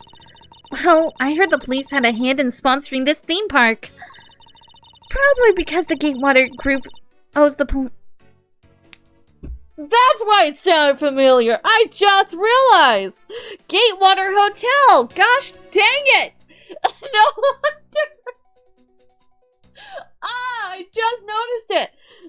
Wait, so the Gatewater Hotel actually started a theme park? Or was this always here? Probably because the Gatewater group owes the police from all those cases they solved. They have all the power of the state and they use it to make a theme park? It's not just any theme park. They have a handcuff-shaped double-looping roller coaster. Why? Because I thought he got fired from his original job. I wasn't piecing together why he would be a badger. But that makes so much more sense now.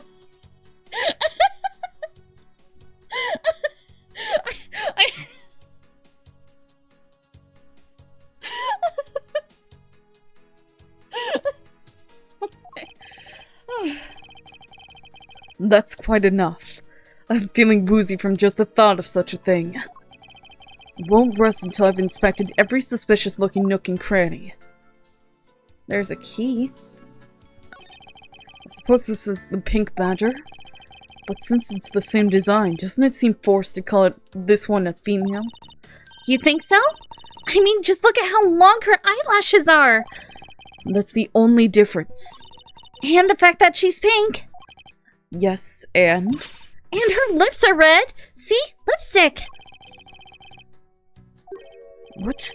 She has nothing to say about the giant pink ribbon, or is that too obvious?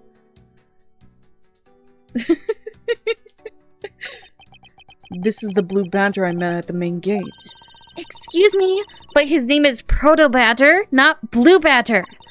He's based off the very first design created by the local police chief. You know, when you compare the two, the Blue Badger looks a bit cuter. Yeah, a little bit. This one looks like he's about to eat my soul. I suppose as he continued to redesign him, the chief managed to make him cuter and cuter. Even humanity has come a long way when you think about how much we've evolved. Are we comparing the Blue Badger to humans now?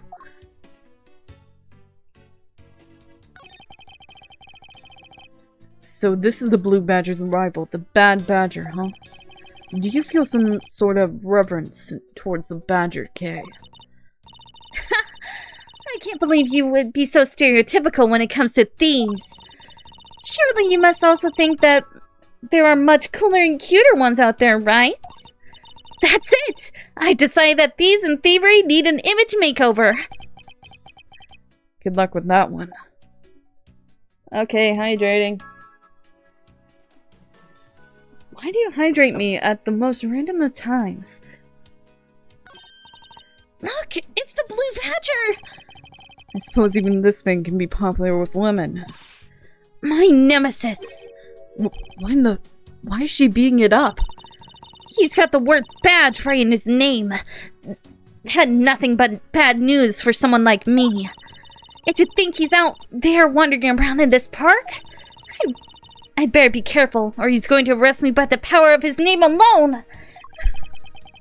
I somehow doubt the Blue Badger has the power to arrest anyone. Not unless there's a cop underneath the suit. And what have we here? Ah! Why do I feel a laser-like stare aimed right at me? Did you want to take a look? Well, don't mind if I do. Oh, I see. Yes, this is definitely a key. I'm sure it's a key to something. Oh, all good. It's all good. The something is what is relevant to my interest. Okay. Is there anything else of note here? Nope. Okay. Man, why they had to put the windows so high up anyway? How's a thief supposed to make her daring escape? I suppose we can make our way out if we were able to climb on top of these lockers. That's pretty clever. You make a good thief yet, Mr. Edgeworth. Please don't ever place my name in the word thief in the same sentence again.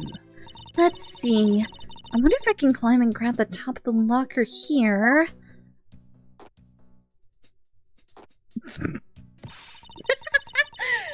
Man, why they had to make such ginormous lockers anyway?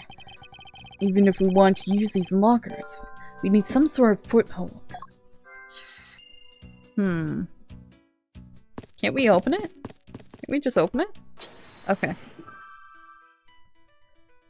Told me there were footholds. Somewhere in this room. This key. Lockers. We can open the lockers. What? No? Man, I thought that was something. I was wrong. Okay, costumes. And isolation room. Maybe the oh, wait, I can talk to her. The kidnapping. Do you know where the person who kidnapped me went? Well, after they locked you up in here, it sounded like they went into the next room and started talking to someone. I feel like I heard something as well, but it's all a haze in my mind. However, I do recall that the kidnapper was talking with someone. It was just a guess before, but I guess I really am dealing with two kidnappers here. After that, they left. It almost seemed as if they were done with you. I suppose that is the case, as my kidnapping seemed like an afterthought to the $1 million. Well, they went to the next room. Let's see if we can find out through the slot. Oh, we can peer into the room the kidnappers were in from there. We'll rest until I've inspected every suspicious-looking nook and cranny. There's a door over there. There's a door on the opposite side that appears to be the same as this one. Which would mean that I can probably assume that these two rooms are very similar in structure. I believe I may have just found our ticket out. Is that what I think it is? It looks like the kidnappers have an escape tunnel prepared just in case. That's awesome! They're like a bunch of great thieves themselves! No, they're not, because I highly doubt they made the tunnel themselves. The floor panel was removed and propped up against the beam in a very specific way. I think the building was originally built with a basement or underground area. That seems to... Oh, wait. There's a beam in the next room identical to the one in this room. There's even a hook on it to hold a propped up floor panel in place. Which reminds me. Did you find something useful, Mr. Edgeworth? Perhaps. I may have found a very handy hint to... I can't talk. Handy hint to how we'll get out of here. Okay. So, underneath the tarp? Under the tarp? Under the tarp. This is the beam I was tied to. What's up?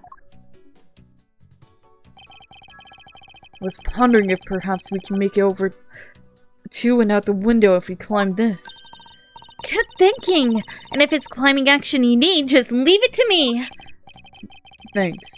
This little hook seems like it might make for a good foothold. Up you go, Kay. And good luck. Count on it. The great thief, Yatagarasu, spreads her mighty wings and takes to the skies. Here I go.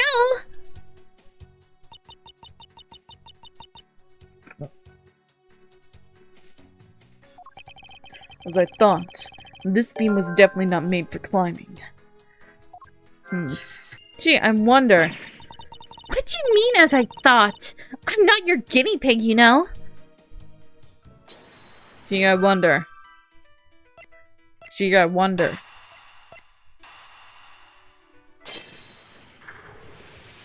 Figured it out. Figured it out. The hook on this beam. So I really tried, and there's no way I can jump from this hook to the window. Come on, even you had to admit that some things just not possible. I wasn't about to suggest that again. Rather that it's here for a different purpose. Really? Like what? As you saw in the adjacent room, it's clearly for keeping the floor panel propped up. Which means that there should be a panel in this room that we can open as well. Oh, I get it! We didn't notice its existence all this time because it was being hidden by this tarp. Alright then, let's fold this thing up and see what's underneath. Now this is what I call a treasure. Why am I still? I don't need a... Okay. Hi. Wow, this must be another entrance to the secret hidden basement. I totally smell treasure. The scent I wish to smell is a sweet fragrance of freedom. Why can't I talk? Then what are you waiting for? Hurry up and open the hatch. Alright. It'd be helpful if we weren't standing on it. This thing is locked down tight. Aw, fiddlesticks. Oh. Alright, good night, Yagama. Tiny key and underground entrance. Yeah, I wonder what it is. I believe you're up, Kay. Huh? Why me? Because we need to use the tiny key you've taken quite a liking to. Oh, gotcha. Just leave it to me. I love the tense feeling of these moments when you're about to uncover something big. I believe the feeling of freedom will be much more satisfying right about now. Alright, I got the secret door open, and now... Wait! What? Ah! Are you alright? Kay! I'm fine. The ladder just slipped is all. Thank goodness she's alright. About how to coronary. A coronary? There's a lot of really large machinery down here. What about an exit? It's really dark and cramped down there, so I really doubt there's an exit.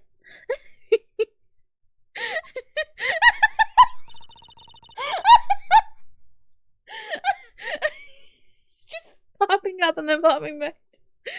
I can't believe that happened. You have only yourself to blame for leaping before you looked, you know. No way. I mean, how was I supposed to know that the ladder is removable? It looks as though it can be easily removed, but is it really safe to use?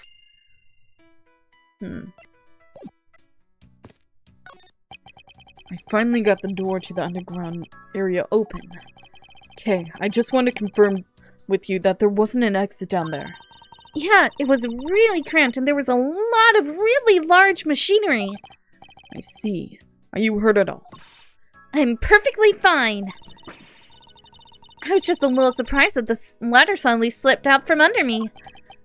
I wonder if this ladder can be put to some use. Okay. Underground ladder and lockers. There we go. I figured out how we can escape this prison, Kay. Oh? So, how are we going to bust out? It seems that your reckless actions were of use after all. Are you actually praising me? More of a thank you for giving me an idea regarding this ladder. The underground ladder? What about it? This ladder isn't just for those who wish to go down. Oh, I see. If we use this... Yes, I believe it's long enough to reach to the top of those lockers. Well then, what are we waiting for? Investigation complete. Alright! Now we can get out of here. Yes, we spent entirely too much time in here. Kidnappers who held me hostage and mysterious Interpol agent. This case is only getting started, and I'll be the one to bring it to a resounding end. Cat. March 13th, 12:11 p.m. Wild West area. Are those the kidnappers? Hey, what? It looks like it stopped raining for now. Yeah, thank goodness. You have no idea how hard it was raining earlier. Mr. Edgeworth! Mr. Edgeworth! I'm so glad to see you managed to escape, sir. I was so stressed that I thought my arm was going to give out. Detective Gumshoe, may I ask what in the world that is? Well, that's, What? Count off! 1, 2, 3, 4, 5, 6, 7, 8, 98, 99! Shifu! Shifu? All 99 members are here and accounted for, sir! You took the Blue Badger costume. Shifu? Who are you? What the heck do you think you're doing, count my cubs off like that? Every person is a valuable human being, you get me? And everyone has a name that their parents gave to them. Who are you? You look like Wolverine. Oh, I thought that was a scar. I thought that was a scar. No, it's just his glasses. No one is a 2 or a 3. Everyone, regardless of age or rank, is number 1. Got it? Shifu! Shifu! What's happening? You were Agent Lang, I take it. You infidel! How dare you address our Shifu so rudely! Gah! Lang Zai says, a cub who disrespects others soon feels the disciplinary bite of an elder. Ah, words. So don't you ever forget to show the proper respect towards another person. Shina! This isn't much, but please accept my card. Oh, thank you. Please accept mine in return. You all see that just now? That's the proper way for 2 people to show their respect. Keep that in mind and you'll get far in life. Got it? Ah, that's right. Franziska did warn me. Something about an elite Interpol agent from the Republic of Xingfa. Apparently, this man has the highest successful arrest rate in the organization. Agent Lang, why exactly is an Interpol agent involved with this clearly domestic case? That's none of your business, Mr. Prosecutor. How was it not? I've heard a rumor or two about you. You solved a murder that occurred during your flight home recently, right? Ha! But you sure took a while just to arrest one little flight attendant. How pathetic. How dare you say that about Mr. Edgeworth?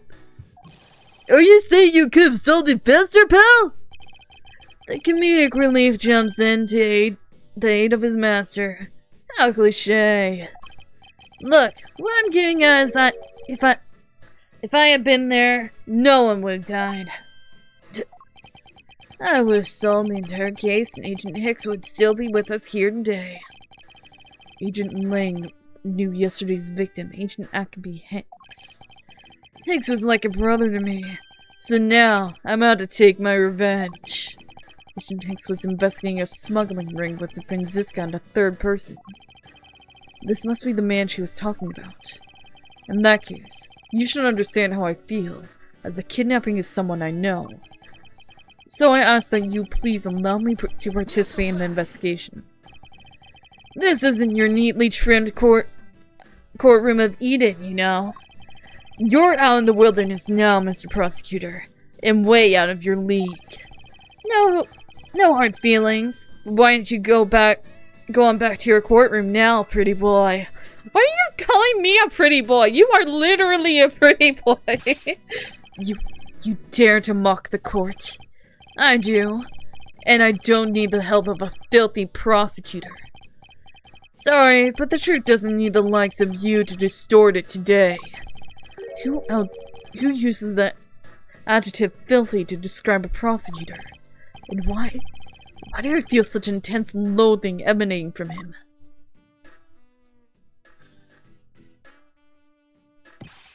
Alright, men. Good job on the perimeter around Gatewater Land. Now, just find me the kidnapper and bring the punk to me! Dismissed! Sir!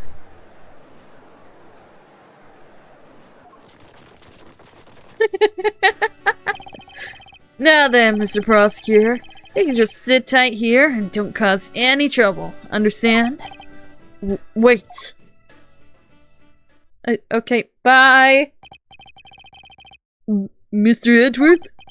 It's been a while since I last met someone so disagreeable. Why of all places did he show up here? And completely out of the blue at that. I suppose I'll have to ask Detective Gumshoe to fill me in on that. That's clearly Story. Oh, hi. Excuse me, but could you let me through here? Sorry, I can't let anyone through. Agent Lang's orders. I suppose I'll have to deal with the impasse from now. Same with that. I highly doubt I'll find a clue in here, but I might as well check just to be sure. This barrel sure is heavy. You there, you know what's inside of this thing? It's the emergency water supply for putting out fires. I see. Well, that certainly was well prepared. This horizontal bar is used for tying up horses. Apparently you can ride real horses at the Cowboys Ranch area just up ahead. Is it possible that the culprits have already escaped with the help of a stolen horse or two? Under Agent Lang's orders, we already rounded up all the horses, and every last one has been accounted for. Agent Lang is good, although I won't go as far to say I'm impressed just yet. If I go this way. So you're the Blue Badger. Are you the real one, or are you an officer in disguise? Okay. That is the same thing. Some sort of tracks were left in the mud here thanks to the rain. They look like tire tracks. Too bad they were destroying the Wild West atmosphere. They worked so hard to create. The tires on whatever made these probably got really muddy as well. Horses are painted on this garage door to complete the Wild West theme. They almost look like they're ready to jump out into the real world and gallop away. Almost being the key word. Hi.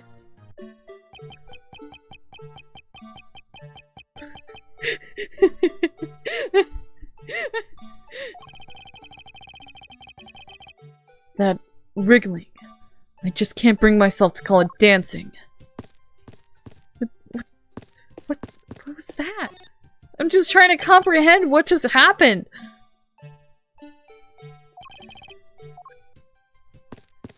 Are you the fake one or are you the real one?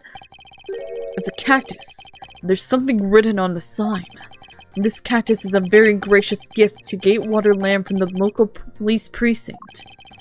I can't believe the police went so far to even donate a cactus to this place. Well, they probably had a few extra lying around when the sheriff got fired and booted out for what is it? What did he do? He got arrested for tampering with evidence. That's what it was. It's an empty barrel. I'd venture to guess that its only purpose is to set the mood. It's an old-fashioned rocking chair, the kind that makes you feel instantly at ease. There's something written here. Soothing 10 minutes sitting for only $100. I see. Reverse psychology. Make it so expensive that no one would dare sit on it. Wait, what? Why?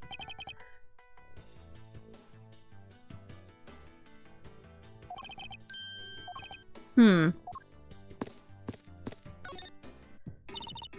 I can't calmly do any stealing at all with that detective around. I suppose it's not easy when there's this many members of law enforcement in the vicinity. It's alright. It's alright. It's not like I'm in a hurry to steal just any old thing.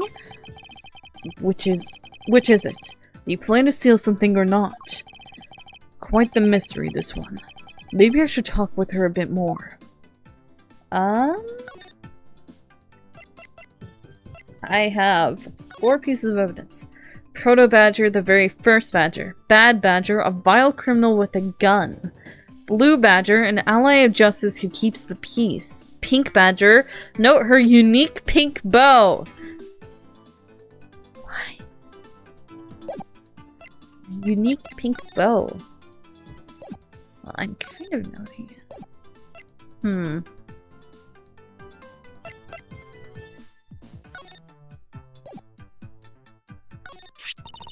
If I have one of these, I could be a prosecutor too, right? Don't even think of stealing this from me.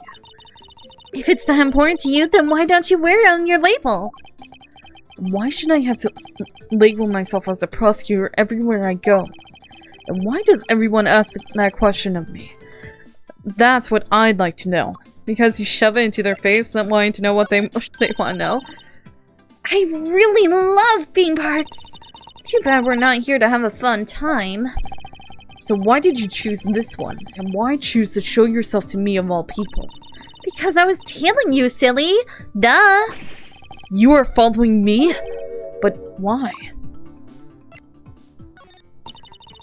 What do you think about this? If you're going to steal anything, at least keep your hands off of my lines. Alright. I'll return it to you. Here you go. I was hoping for some information in return, but my line will do for now.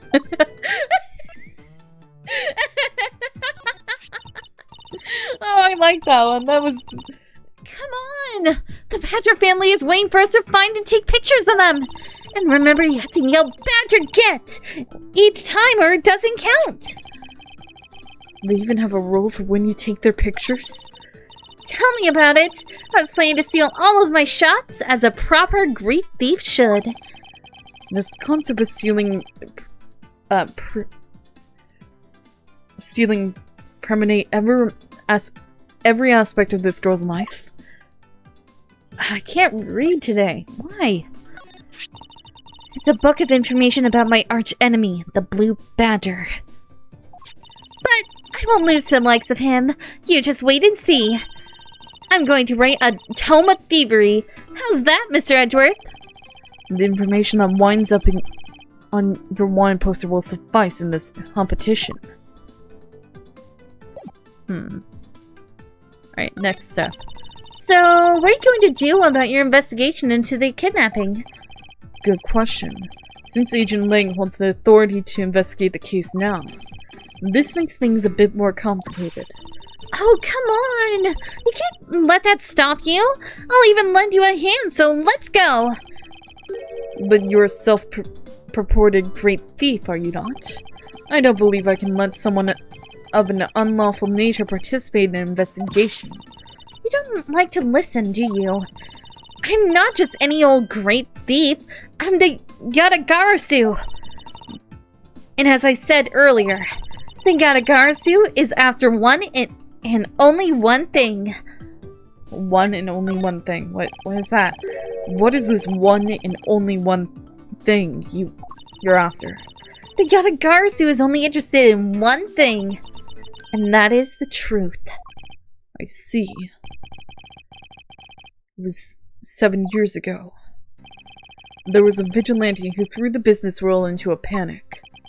Labeled mysterious and phantom-like, the Yatagarasu appeared and vanished at will.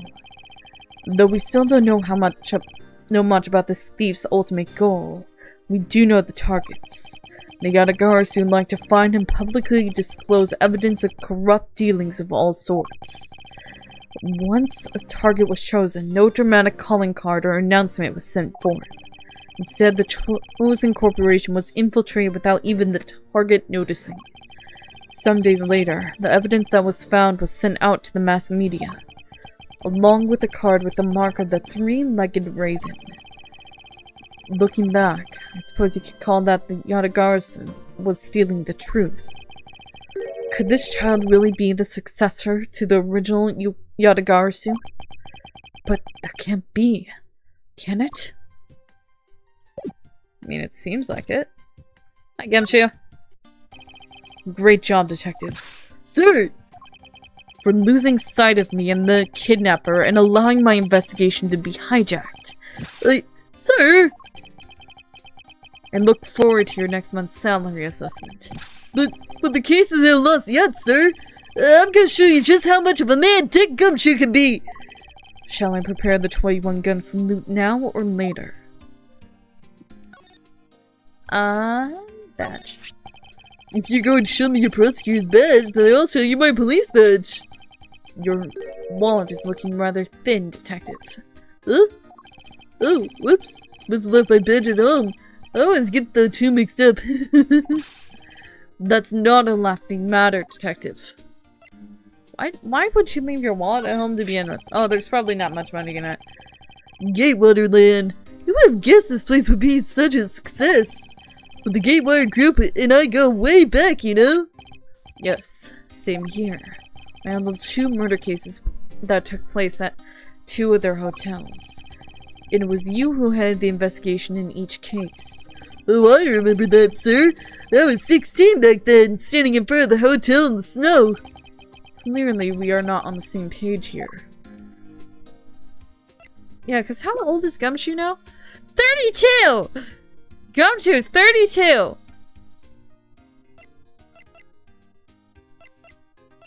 Okay, so Dick Gumshoe is a homicide detective in charge of an initial investigation, benefactor when I studied abroad in Germany, director of the Amano Group. Ernest Amano. Lance Amano, son of the Ernest Amano, victim of kidnapping. I knew him when he was a child. He was 21. Kay Faraday, self-reported great thief. She claims to be the Yatagarasu, but...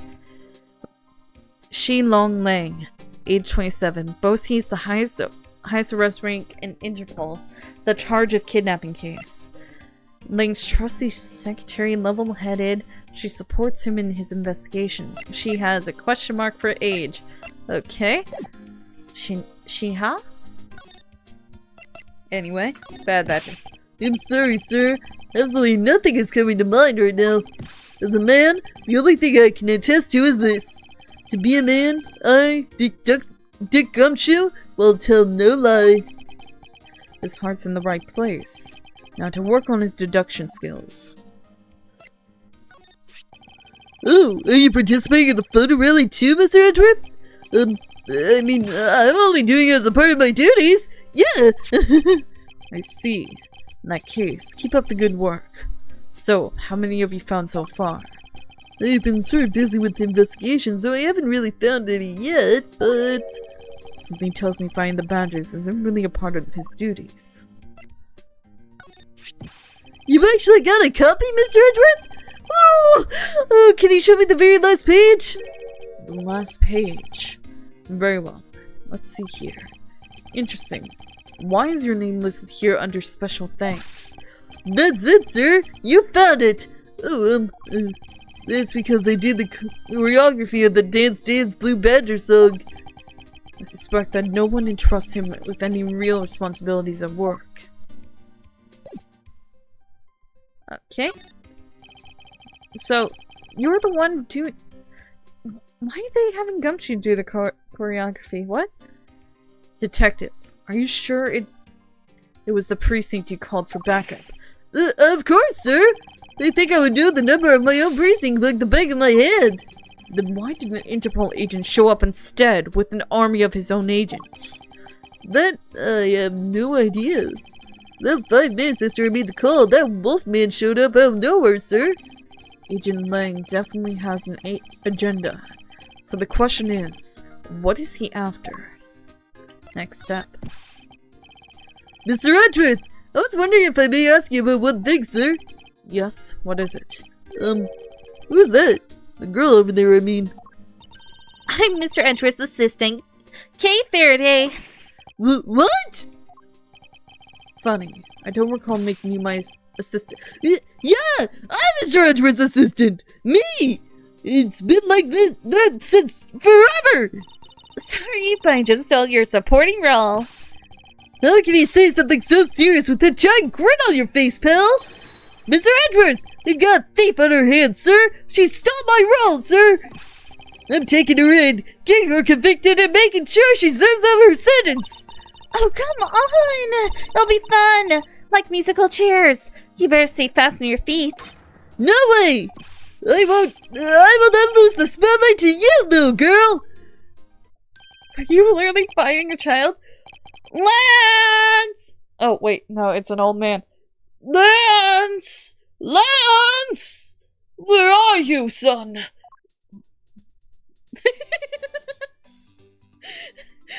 Very slow saunter. Why? You're looking for your son. Why are you counting money? Mr. Amano. Oh! Miles, my boy. I'm sorry to involve you in such an affair just after you've returned. For you, Mr. Amano, I gladly offer my assistance. After all, I have you to thank for how well things turned out during my time abroad. If it wasn't for you, I might not have been introduced to that law office, and had the chance to study the inner workings of another country's judicial system. No. Think nothing of it. As you know, Manfred and I go way back. I consider a beloved disciple of his to be like one of my own blood. I'm the son of the person he hates the most. I shot him in the shoulder. I think he very much hates me. If you ever want to go overseas again, you need only to ask. I can use my company's vast network to send you anywhere at any time. So, who's the old man? He is the father of the currently kidnapped Lance Amano, Ernest Amano. Now then, have you found Lance yet, Miles? Please, I miss my poor boy dearly. I'm terribly sorry, but your son's whereabouts remain unknown, Mr. Amano. What? Hold on there! Then, what happened to all that money? I believe the 1 million has been stolen, and that the culprits are now on the run. What?! Poor old man. Don't you have anything you could give him to cheer him up, Mr. Edgeworth? Forgive me, Mr. Amano.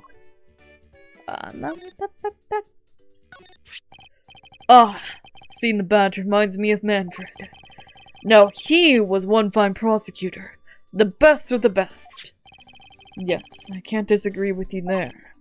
I sense you don't really want to talk about him. How I feel about him, it's hard for me to be truthful about that with another person. Your hard continuance. I don't know what you're thinking of or feeling, but mark my words, I think you are Manfred's true successor. I really do. What about his daughter? Do you not care about his daughter? Oh, it looks to be something with quite a bit of value. But then, all things that have some value attach them. Only by probing deep into the unknown can we become true winners in this world, Miles. Thanks, but knowledge isn't what's going to make me a winner here. It's information. Okay, the kidnapping. I was wondering if you could please tell me the details of the kidnapping one more time. Oh, it was yesterday. A call came to the house. From the receiver came the sound of my son. Help me, Daddy! I know this is tough, but please stay with me here, Mr. Amano. You don't understand. He hasn't called me Daddy in ages. I was incredibly moving. I wish I had recorded him saying that. You definitely shouldn't have recorded that conversation. But not for the foolish sentimentalities of an old man. Lance Amano. Refresh my memory, what kind of person is Lance again? How will telling you about Lance help you get him back? Surprisingly, a lot can be deduced from a person's relationships and behaviors. Very well then. Lance is my one and only son, and he turned 21 this year. He is very much like me when I was his age. Kind and very attractive. I'm sure women simply can't keep their hands off of him. Is there anything else about him you noticed of late? Now that you mention it, I haven't been able to get in contact with our butler, Oliver. Your butler? Yes, his name is Oliver Deacon. Oliver Deacon. He's been with our family for years now. He gets along so well with Lance, so I thought maybe he would know where my son is. Oliver Deacon. Mr. Amano, could you please tell me a little more about your butler, Mr. Deacon? As a butler, he's outstanding. He even serves as Lance's personal private tutor. He took a brief leave recently, but even after it was over, I haven't been able to reach him. So you still haven't spoken with him since his leave. What about his family and friends? They said they hadn't seen him. I've tried everything I could think of, Miles. Do you think this could have something to do with Lance's kidnapping? It's possible, but I can't say anything for sure quite yet. So even the person closest to the victim has gone missing. Oliver Deacon. Sounds like one name I had better keep in mind. Detective Gumshoe. Yes, sir! Let's begin our investigation. Even if that Interpol agent holds the authority to head this investigation, we can't allow ourselves to stand idly by twiddling our thumbs. I am with you 100%, Mr. Edgeworth, sir. I, Dick Gumshoe, pledge to stick by your side through thick and thin. Mr. Amano, it was my fault the culprits escaped. Which is why, with your blessing, I vow to return Lance to you myself. Oh, I've never seen you so passionate before, Miles. Good luck to you, my boy. All right. Well, what are you waiting for? Let's do some investigating. If you think I'm losing to you, pal, forget it! Begin investigation. So, what should we examine first? Thanks to Agent Lang, we can't leave this area. But the culprits were here until only very recently. Which means we may be able to find some clues that will tell us how they escaped. Okay, let's get looking. Of course he sat on the chair with the $100. Hey, you there. Who, me? What are you doing goofing off in a place like this? Oh, I wasn't goofing off. I was about to help Mr. Edgeworth kick off his investigation. You imbecile. All precinct detectives are now under Agent Lang's direct command. No way! I'm not working for Wolf Boy! Mr. Edgeworth, can't you do something? I'm not exactly in a position to argue, seeing as how you are a member of the police. Good, now let's go.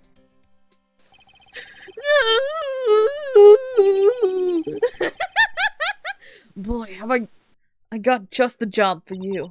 What? Well, that was exciting.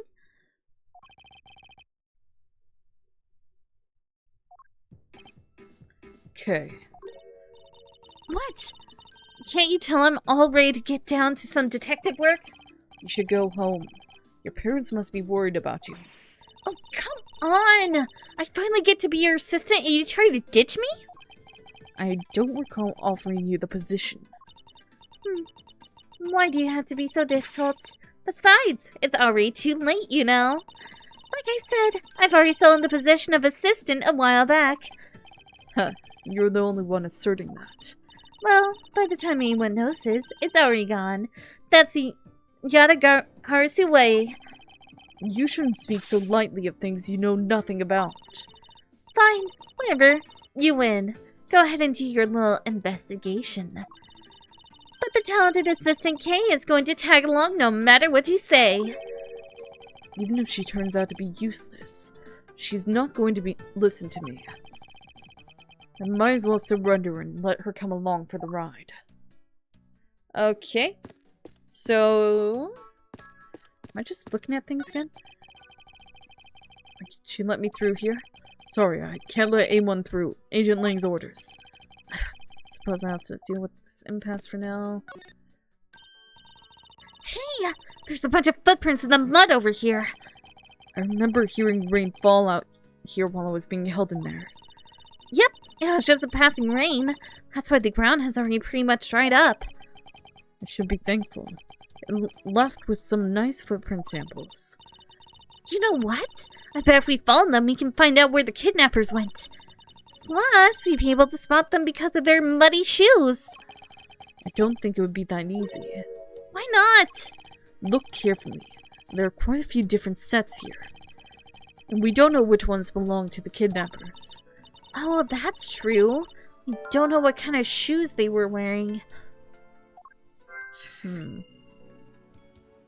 Interesting. I've got you now, you vile criminals! I'd like to think the kidnappers have better sense than try to hide in these. Oh, come on! Line up, will ya? I was only joking. I don't really think the criminals would be hiding here right in front of the two officers. I certainly hope not. Hey, Mr. Edgeworth, isn't this one of those things you tie horses to? Yes, although the horse is in another location at the moment. Aw, but I was hoping I'd get to ride one. You know how to ride a horse? Nope, never rode one in my life. But I have an Asian friend who was born in the year of the horse. Non sequitur is the only way to describe your logic. Oh wait, no.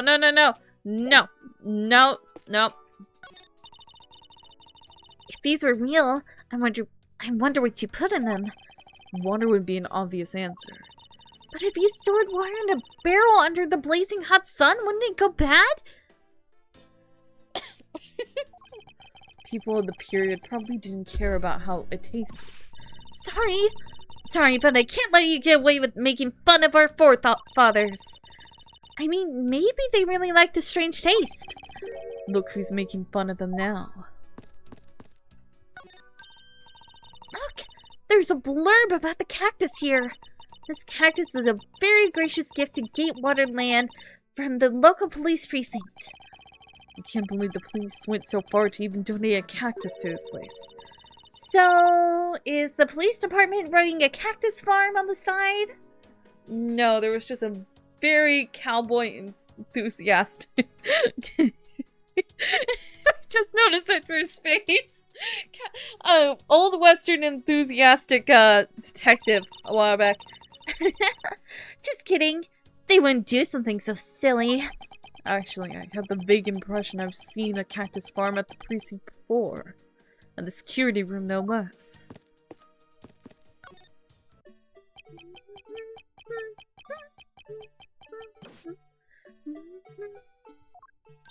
Hey! It's the blue badger! You gonna punch him? Badger, get! I really don't... Oh, wait, I thought that was her talking. I really don't understand why she's so excited over this badger hunt. Speaking of badgers, there's a person inside of there. Mr. Badger, I wonder if you might share what with me what you saw.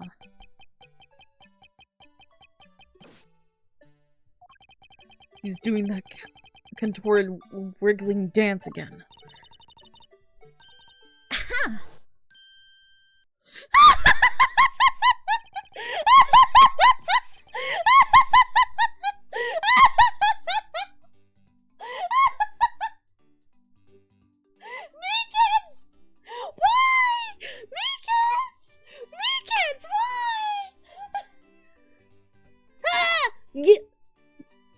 I gotta remember. You've uncovered my undercover identity, sir! I was remained under the head, sir! I had to remember what the voice was. Aren't you Officer Meekins? Sir! Mike Meekins reporting for duty, sir! This man was a witness in one of the cases I headed 2 years ago. About the only thing I remembered about this officer is that he often spoke and acted before he thought, which gave me a great deal of headaches. Is he a friend of yours, Mr. Edgeworth? I've met him in the courtroom once before. Why was he so upset when we unmasked him? Does he have something to hide? Sir! It's so incredibly shiny that it's a really big, ugly shape! Is that the voice I gave it? I don't recall. I knew it! I was right to go for the much more manly police badge, sir! Nope. Much more manly police badge, sir! Nope. It was closer to Gumshoes, but a little higher. I was right to go for the much more manly police badge, sir! But I lose it a lot, and just don't know I'm going to lose it for real one of these days, sir! Mr. Edgeworth, I think this cop is one donut short of a baker's dozen. I know. Believe me, I know. Sir! Sir! I'm undercover as a Blue Badger now, sir! I must pretend to not know anything about anything, sir! I mustn't respond to that. It would be like shooting fish in a barrel. Drip, drop, little by little our privacy is being sold off to the public through this, sir! But that means I need to work extra hard on my cute poses! Oh, like what? Like this! Great! Now I know that your new pose will be... Look, sir! I successfully stolen his pose and speaking style, sir! That's nice, Kay.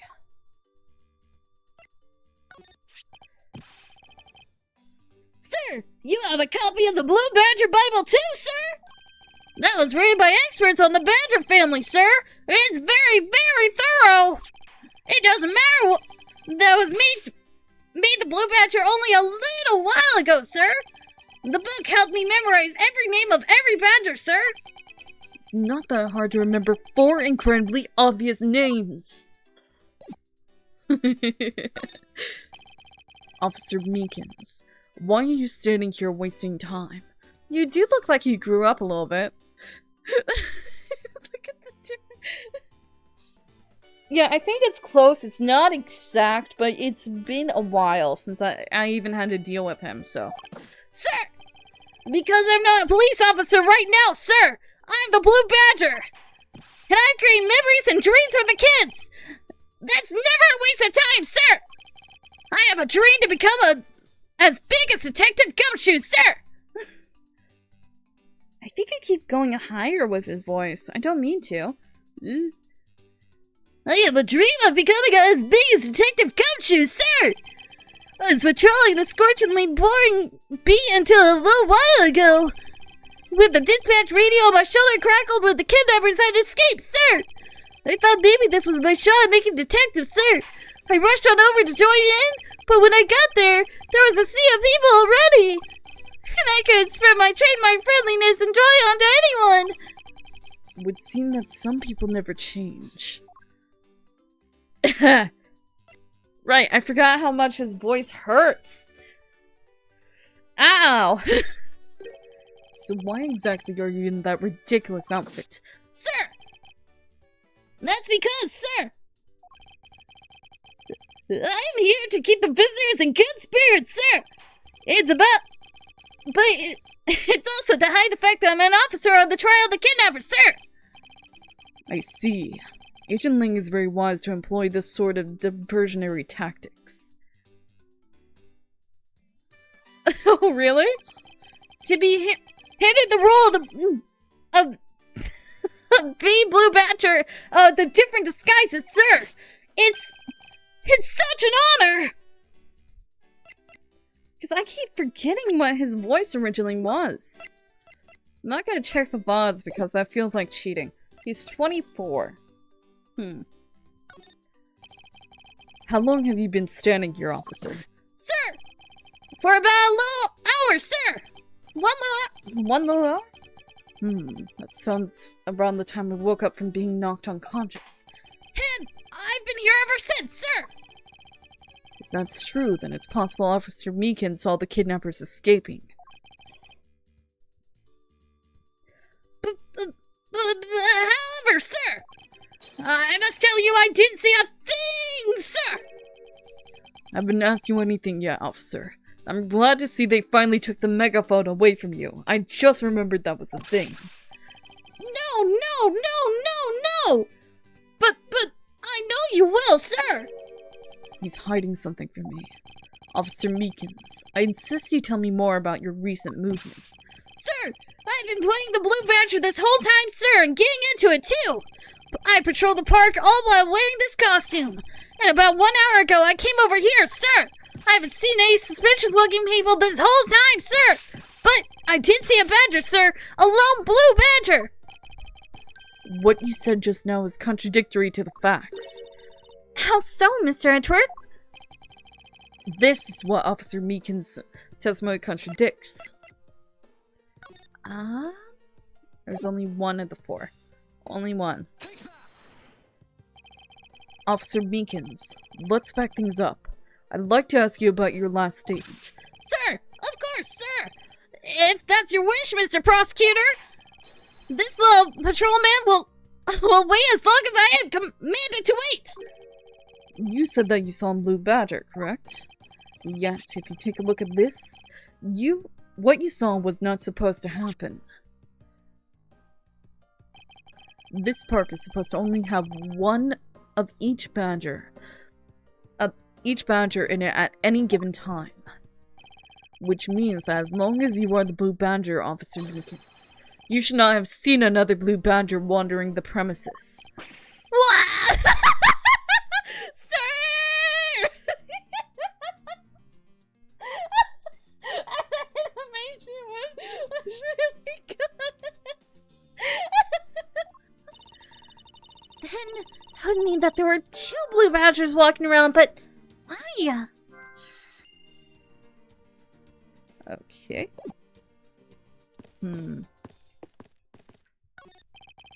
Horses are painted on the garage door to complete the Wild West theme. They look so lifelike, don't you think? Are you thinking of wrangling or rather stealing them? If you can coax them out there, sure. Come on, I know you can sweet-talk them out.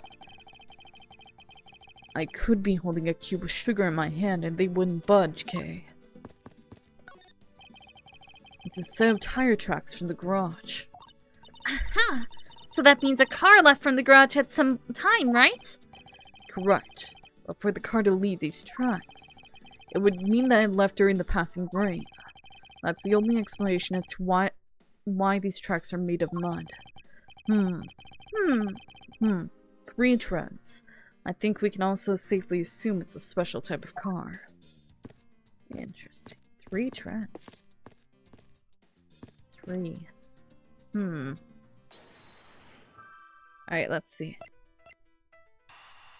Second blue badger. Piece it together. A second blue badger that shouldn't exist. Clearly the true identity of the person underneath is... Oh, I know. It's one of the kidnappers, right? The person wore a costume to get away. Precisely. After all, the costumes that went missing from the storage area are... A blue badger, a proto badger, and a bad badger. Yes, those three. So, there are 3 funny badgers running around in the park somewhere, huh? Stolen costume data jotted down in the organizer. Costumed escape. If only we knew, we'd be able to track the... Wait, this. Blue badger shoes.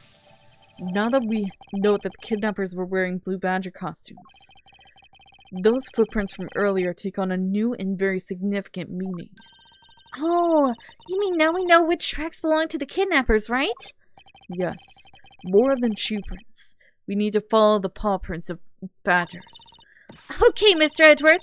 It's time to use those footprints and go badger hunting.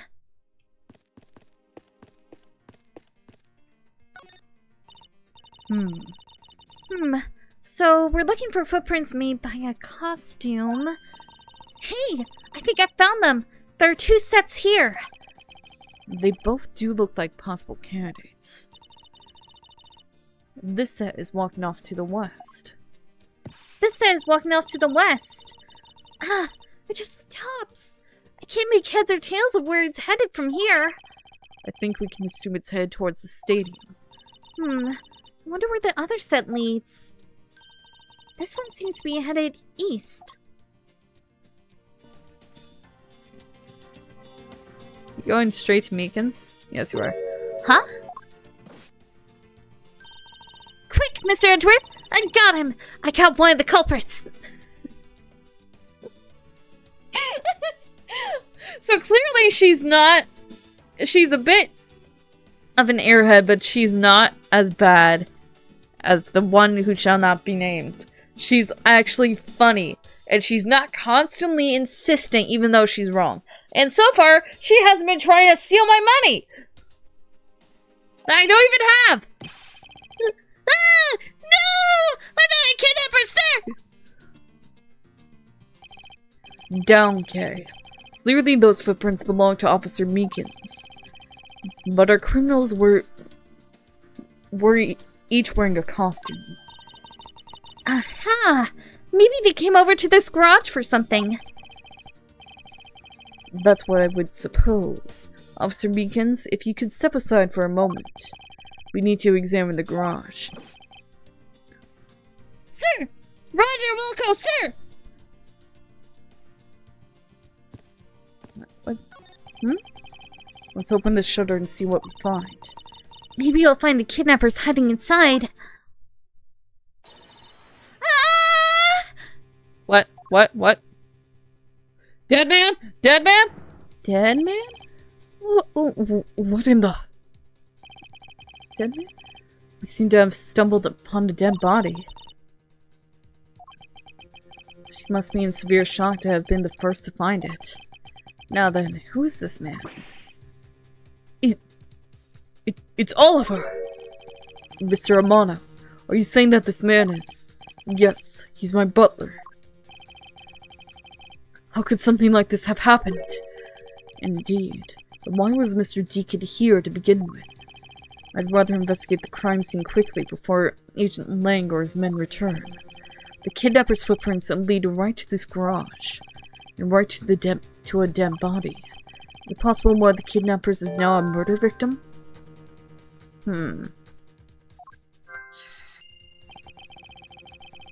From my cursory examination, I believe this man died of a fatal bullet wound. The victim is Oliver Deacon. It seems he was shot dead. Oh no. Oh no. You sure are calm for someone who just found a body. It's surprising what one can become accustomed to in a span of 2 days. I won't rest until I've inspected every suspicious-looking nook and cranny.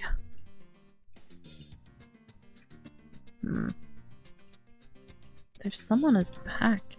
Not just this round. As long as the Interpol agent has control of this case, I'm not going to be able to have a real autopsy done on the victim. I'm no doctor, but let's see what I can piece together myself. There are 2 gunshot wounds. One in his abdomen and one in his shoulder. So that means he was shot twice? No, I don't think so. I think the abdominal one is the entry wound, and the one near his shoulder is the exit wound. Nice! I knew you could figure it out! It comes with the experience. I've seen my share of crime scenes. Speaking of experience, this crime scene seems a bit too clean for a murder where the bullet went clean through. I should take note of this oddity. The victim is Alfred Deacon. Bullet entered in his abdomen and exited through his shoulder. This is an unusually shaped pendant. What is it? Is it something valuable? She seems to have regained some of her composure. Looks like a horse pendant. It's got an antique feel about it. It's really pretty. Hold on. This is made of platinum silver. Nice! It is worth something after all. Oh, and look! There's something written on the back. Colin DeVore. It's a name. Colin DeVore? But that man's name is... But this man's name is... What do you mean? What do you mean? What do you mean? To deduce? Deduce? Oh no. What am I deducing here? I don't know what I'd be deducing.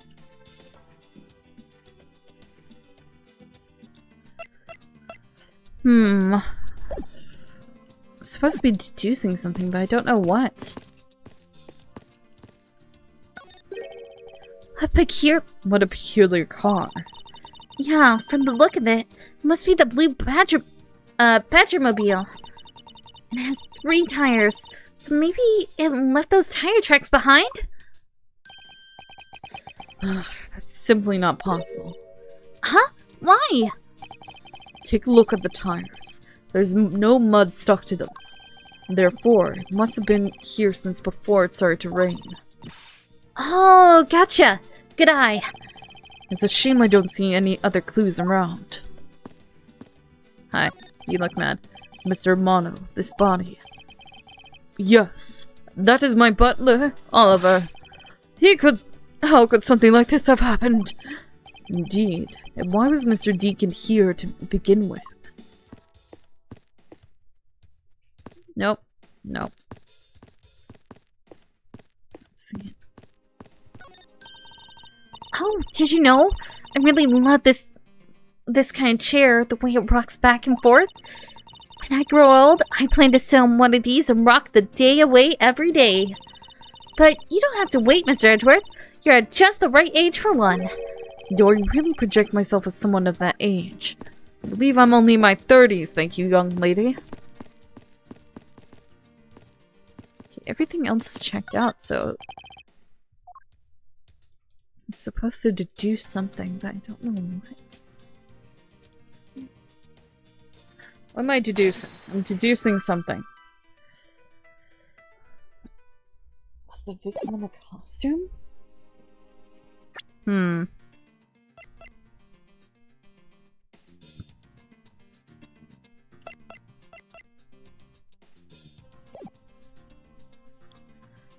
Maybe...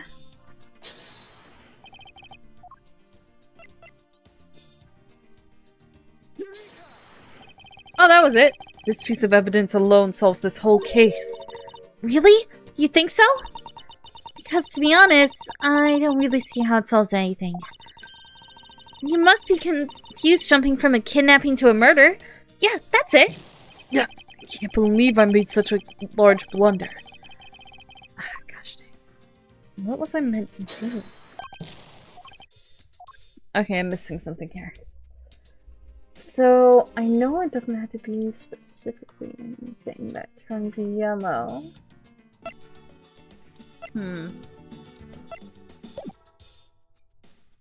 Missing something here. What am I missing? am I meant to be deducing here? So I don't have much to work on.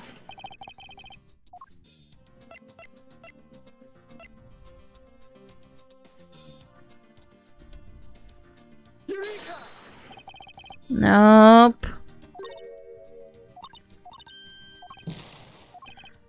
I'm not meaning to guess, but I have no clue what I'm doing.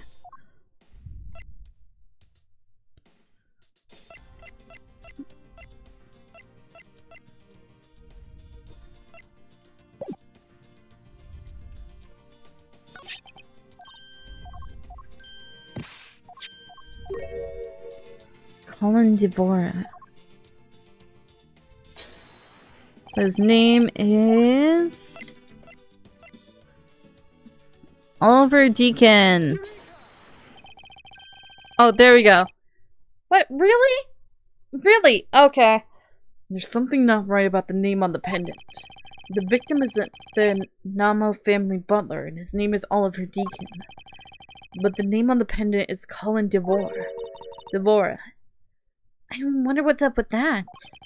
I don't know, but I think we've hit upon an important piece of information.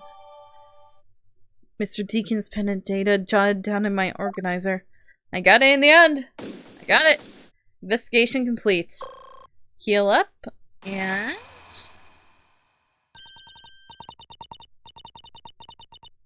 Lance! Lance! Where are you, sweetie? Oh wait, it's not an old lady.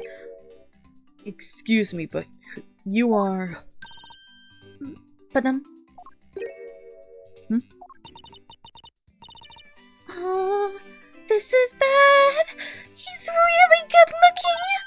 Heck, stop it, Lauren. You can't let yourself fall for a playboy like him. You're in love with... Sounds like someone doesn't know the meaning of the phrase inner monologue, huh?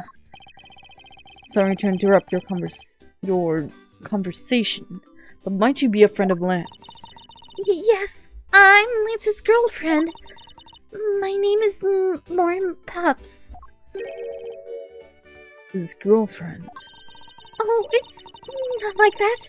We're like friends, and we're not lovers or anything. We haven't gotten that far yet. But I guess that's how people are going to see it, so I should just accept it. I even got this ring as a present for Lance. You know what she reminds me of? A cartoon character. May I inquire as to why you are here? And why you have a ring pop? I haven't been able to get in contact with Lance lately. And I began to get really worried. I looked everywhere for him. And then I heard about the kidnapping, so I came here. Wow, you're really strong for having made it through all this by yourself. I don't know if this voice is too high. It is true. Has Lance really been kidnapped? No one is supposed to know, but yes, it's true. Oh, Lance. Oh, I can't believe you've been spirited away. I wonder how you're doing right now. Looks like she's gone back to the fair maiden in love routine.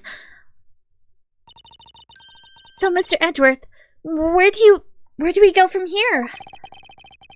Well, we found a body, so we should look into the murder. Hold it. It's you. Hi, Wolverine. My men brought me up to speed over the radio. I had to say, you really should have called. I heard you found something very intriguing. I have nothing to hide, Agent Lang. It's exactly what you see before you. I'll take it from here. Yeah, that guy's really dead. Hey, you ain't for an invitation? Hurry up and detain the suspect now. Suspect? Who? What? Meekins? Officer Meekins, is it? You're coming with us. What? Sir?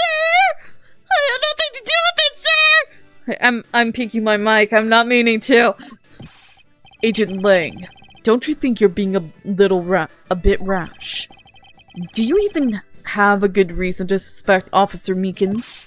Ha! I leave that kind of stuff to you prosecutors. It's your job, after all. Like I said earlier, the crime scene isn't as forgiving as your precious courtroom. That's your answer? I know you like your logic and reasoning, but that sort of impractical fluff is not needed out here in the field. All you have to do is arrest suspicious person after suspicious person. That's how you eliminate crime from the streets. But that's also precisely how you unnecessarily arrest innocent people by mistake. Innocent people? Nonsense. There's no such thing as an innocent person. We've all got a blemish or two in our hearts. That's tyranny. I won't allow such a thing go on unchecked before my eyes. Too bad you don't call the shots around here. As I have sworn to uphold the laws of this land, I cannot allow you to take this man in. That you would arrest a man on false charges without even conducting an investigation? Have you no honor as a member of law enforcement? You! How dare you speak so disrespectfully to our Shifu? Hold it!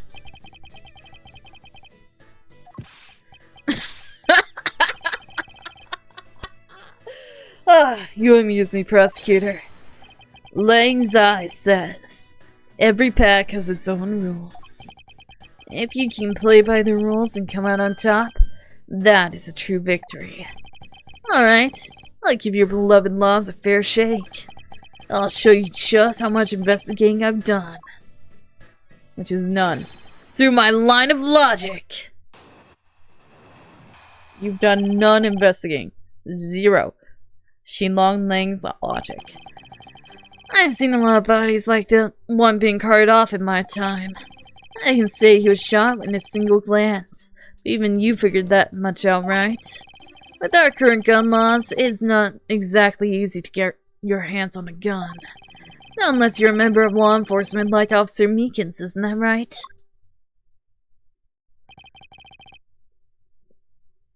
I'm looking at the bad cop in the background. I got instantly distracted.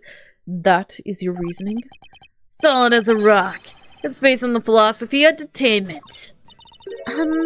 What's it with this philosophy of detainment? You don't know? In that case, pay attention, girlie. In my country, the criminals have a saying, beware of the wolf. Why the wolf? Because in my language, Lang means wolf. And you don't mess with me or my pack. And as for the detainment philosophy, its father is my honorable ancestor, Lang Zai. You'd think I've heard of him and his teachings if he is that famous. What? Okay. Lang Zai developed it as he worked to lock criminals away thousands of years ago. To this day, the Zhang Fa police still trains its recruits using this philosophies. But thousands of years ago? That makes your story about as believable as a fairy tale. Anything wears down and breaks over time. Do you really believe something as ancient as that can be applied to today's world? You want to put it to a test? Xinlong Lang's logic. Okay. So what can you tell me about that body?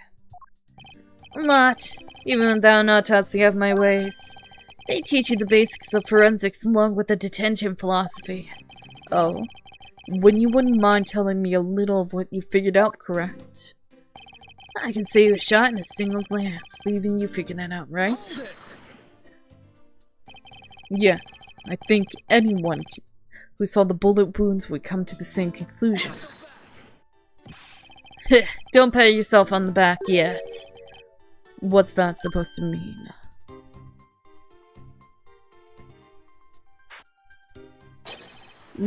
Lang Zai says, search where the water is deepest. You have to keep your eyes on the big fish that lurks in the depths, which is the killer. Is that right? And what would you know about the killer? With your current gun laws, it's not exactly easy to get your hands on a gun. It would appear you've studied a little of our laws. Studied? Who needs to study when every child on any street corner already knows? It's that Shina! The Federal Firearms Restriction Act. That's it. The Federal Firearms Restriction Act. I hear it's not easy to get a gun these days. Interesting. That woman is the one in charge of keeping track of the information. Not unless you're a member of law enforcement like Officer Meekins. Isn't that right? If that's the case, then there are plenty of other officers who might be potential suspects. You're not seriously going to arrest each and every one of them, are you? As if I would need to. I've already looked into everyone else here. Oh? Other than Officer Meekins, I know no one else's weapon had been fired. How did you check every single person's weapon in such a short span of time? That's because each and every one of my subordinates is extremely capable. I didn't take more than a few minutes to conduct the entire investigation. The power of sheer numbers. But you have yet to check Officer Meekins' weapons, correct? Thanks for reminding me. Hey you, show me your gun. Oh! What's wrong? Why does he look so sickly pale all of a sudden? Gun! What did you say? I can't hear you. Stop mumbling and spit it out already. Sir! I lost my gun, sir! How could you be so irresponsible?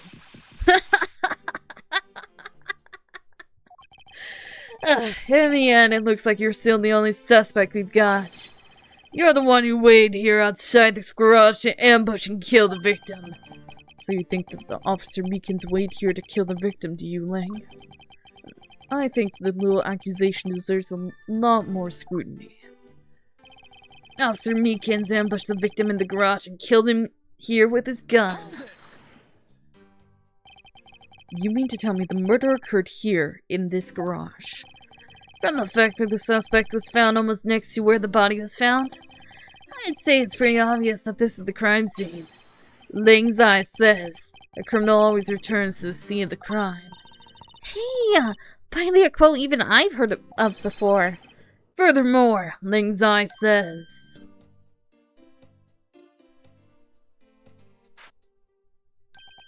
Successful investigations are the result of multiple returns to a crime scene. Looks like neither detectives nor criminals have changed their ways over the millenniums. So this is the kind of conclusion the philosophy of detainment can lead you to. I don't get it, Mr. Edgeworth. Why are you putting yourself on the line for Mr. Meekins? It's not that I particularly care about what happens to Officer Meekins. What? What? completely. However, I can't simply stand by while Agent Long ignores our country's laws. Shilong Lang, just what sort of investigator are you? I've seen a lot of bodies, blah blah blah blah.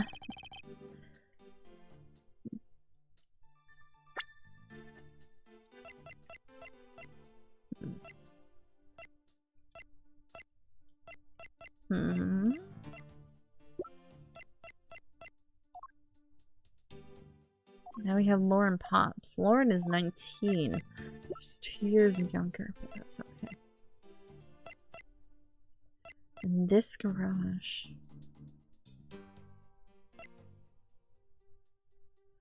Ambush the victim in this garage.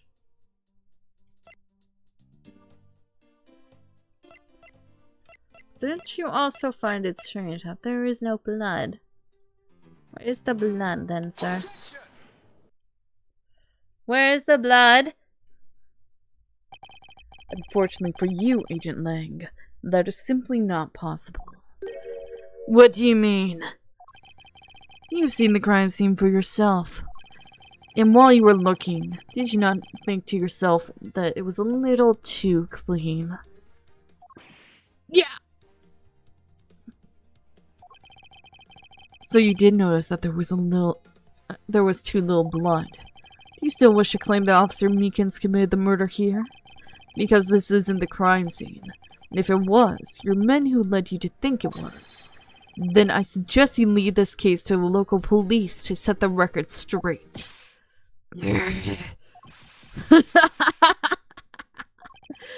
Not bad.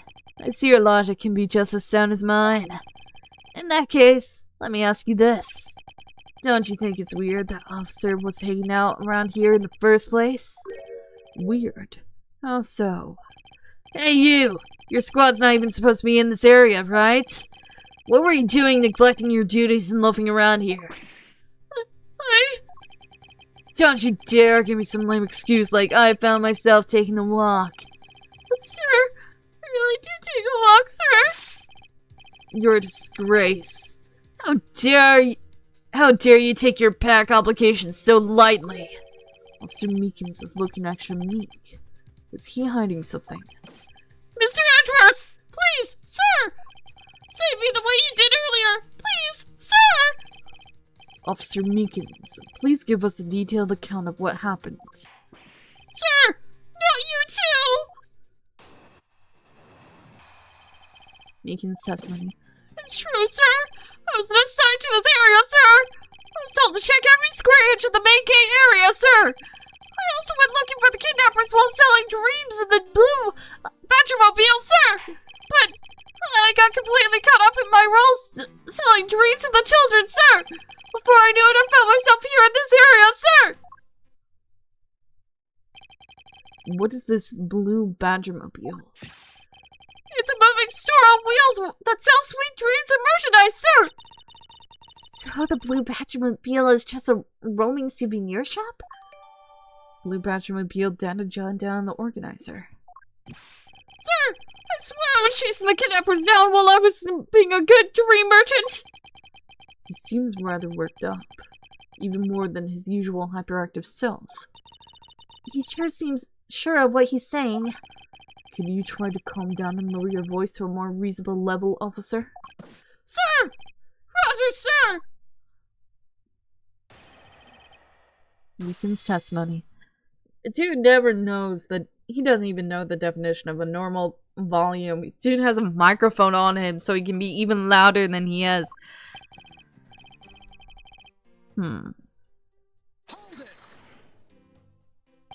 Alright then. Where were you assigned to? I was assigned to the main gate, sir! You must mean the area where the bridge and the outrageous fountain. Okay, then why are you here in the Wild Wild West area?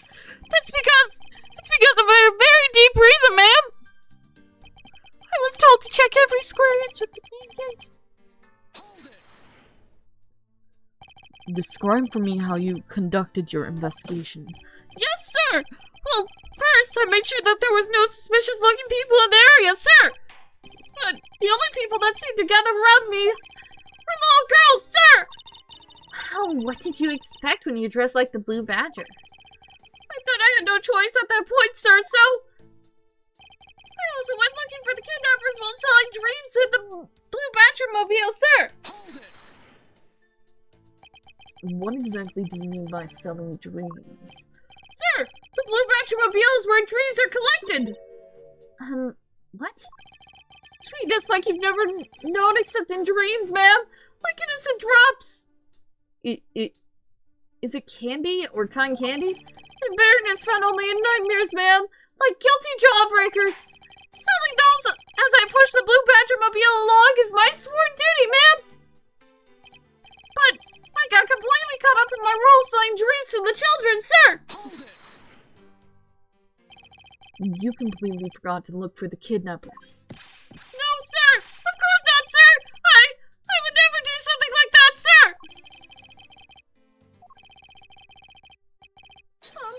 You're absolutely right! Oh, you're good at this forcing people to confess thing, Mr. Edgeworth. To be frank, I'm just a little man, sir.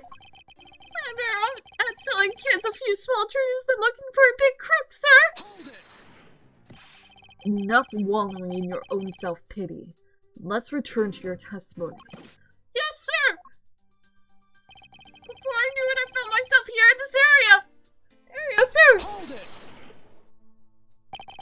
how did you wind up all the way over here? I was in the middle of a sea of kids, sir.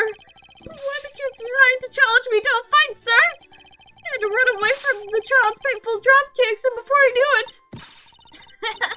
The good old drop kick. I dished out my fair share of those when I was a kid. That was always the best when you felt one really connect with your opponent. In any case, you wound up here for a reason completely unrelated to the investigation. Sir! That's right, sir!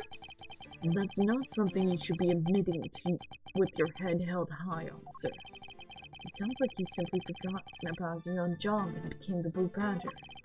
However, there is one flaw in Officer Meekin's story. I have a feeling he'll need some prodding before he spilled the beans.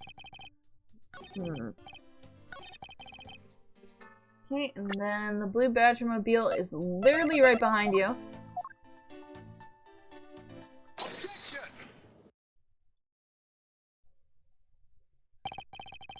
Officer Meekins, I would appreciate if you didn't tell such transparent lies. Sir? I'm lying, sir? Yes?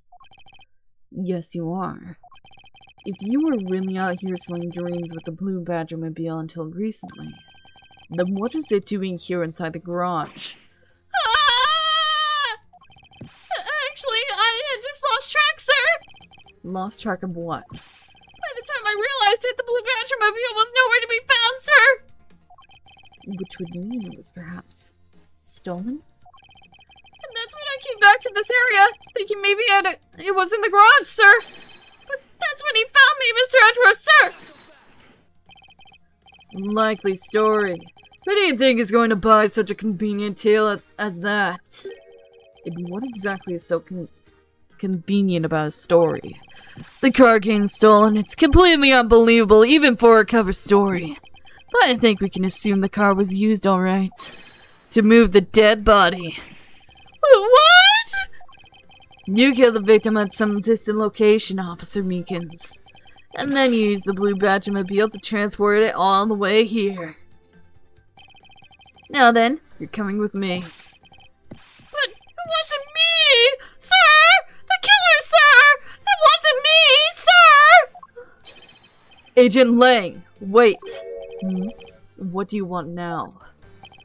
We still don't know where the real scene of the crime is. You can't say we know all the facts of this case, let alone the truth. I told you. Truth, schmooth, I couldn't care less. Our job is to catch the crook. You'll find out your precious truth after we arrest this guy and take him in. That's the job of your prosecutors, and your fancy courts with your logic. As for us, we don't have that kind of time to waste. You boorish buffoon. I think you need to leave. What? We need to get the body jobs on scene. You guys are getting in the way. You wouldn't interfere with another one of my investigations? Hey now, let's not forget who has the actual authority to conduct investigations here. I'm afraid the one doing the interpreting is you, my ignorant little pretty boy. Why do you keep calling me a pretty boy? Why?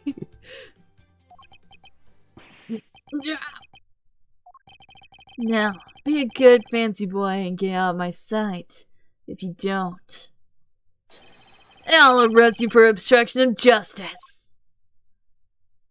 Of course you would. Of course you would. Oh, to be continued. Okay. Oh, hi.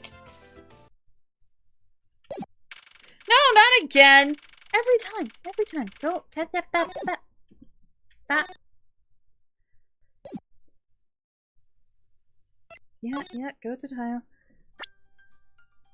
New items unlocked in the gal. Ah! That's so crazy! Alright. So that's gonna be it for today. Good day, good night. I don't know what I'm talking about anymore. I'm having a lot of trouble talking. I am tired. But essentially, very interesting things happen, and yeah. Alright, bye Chernobyl, bye Papaya, good day, good night, whatever time it is for you, and I'll see you next time. See ya!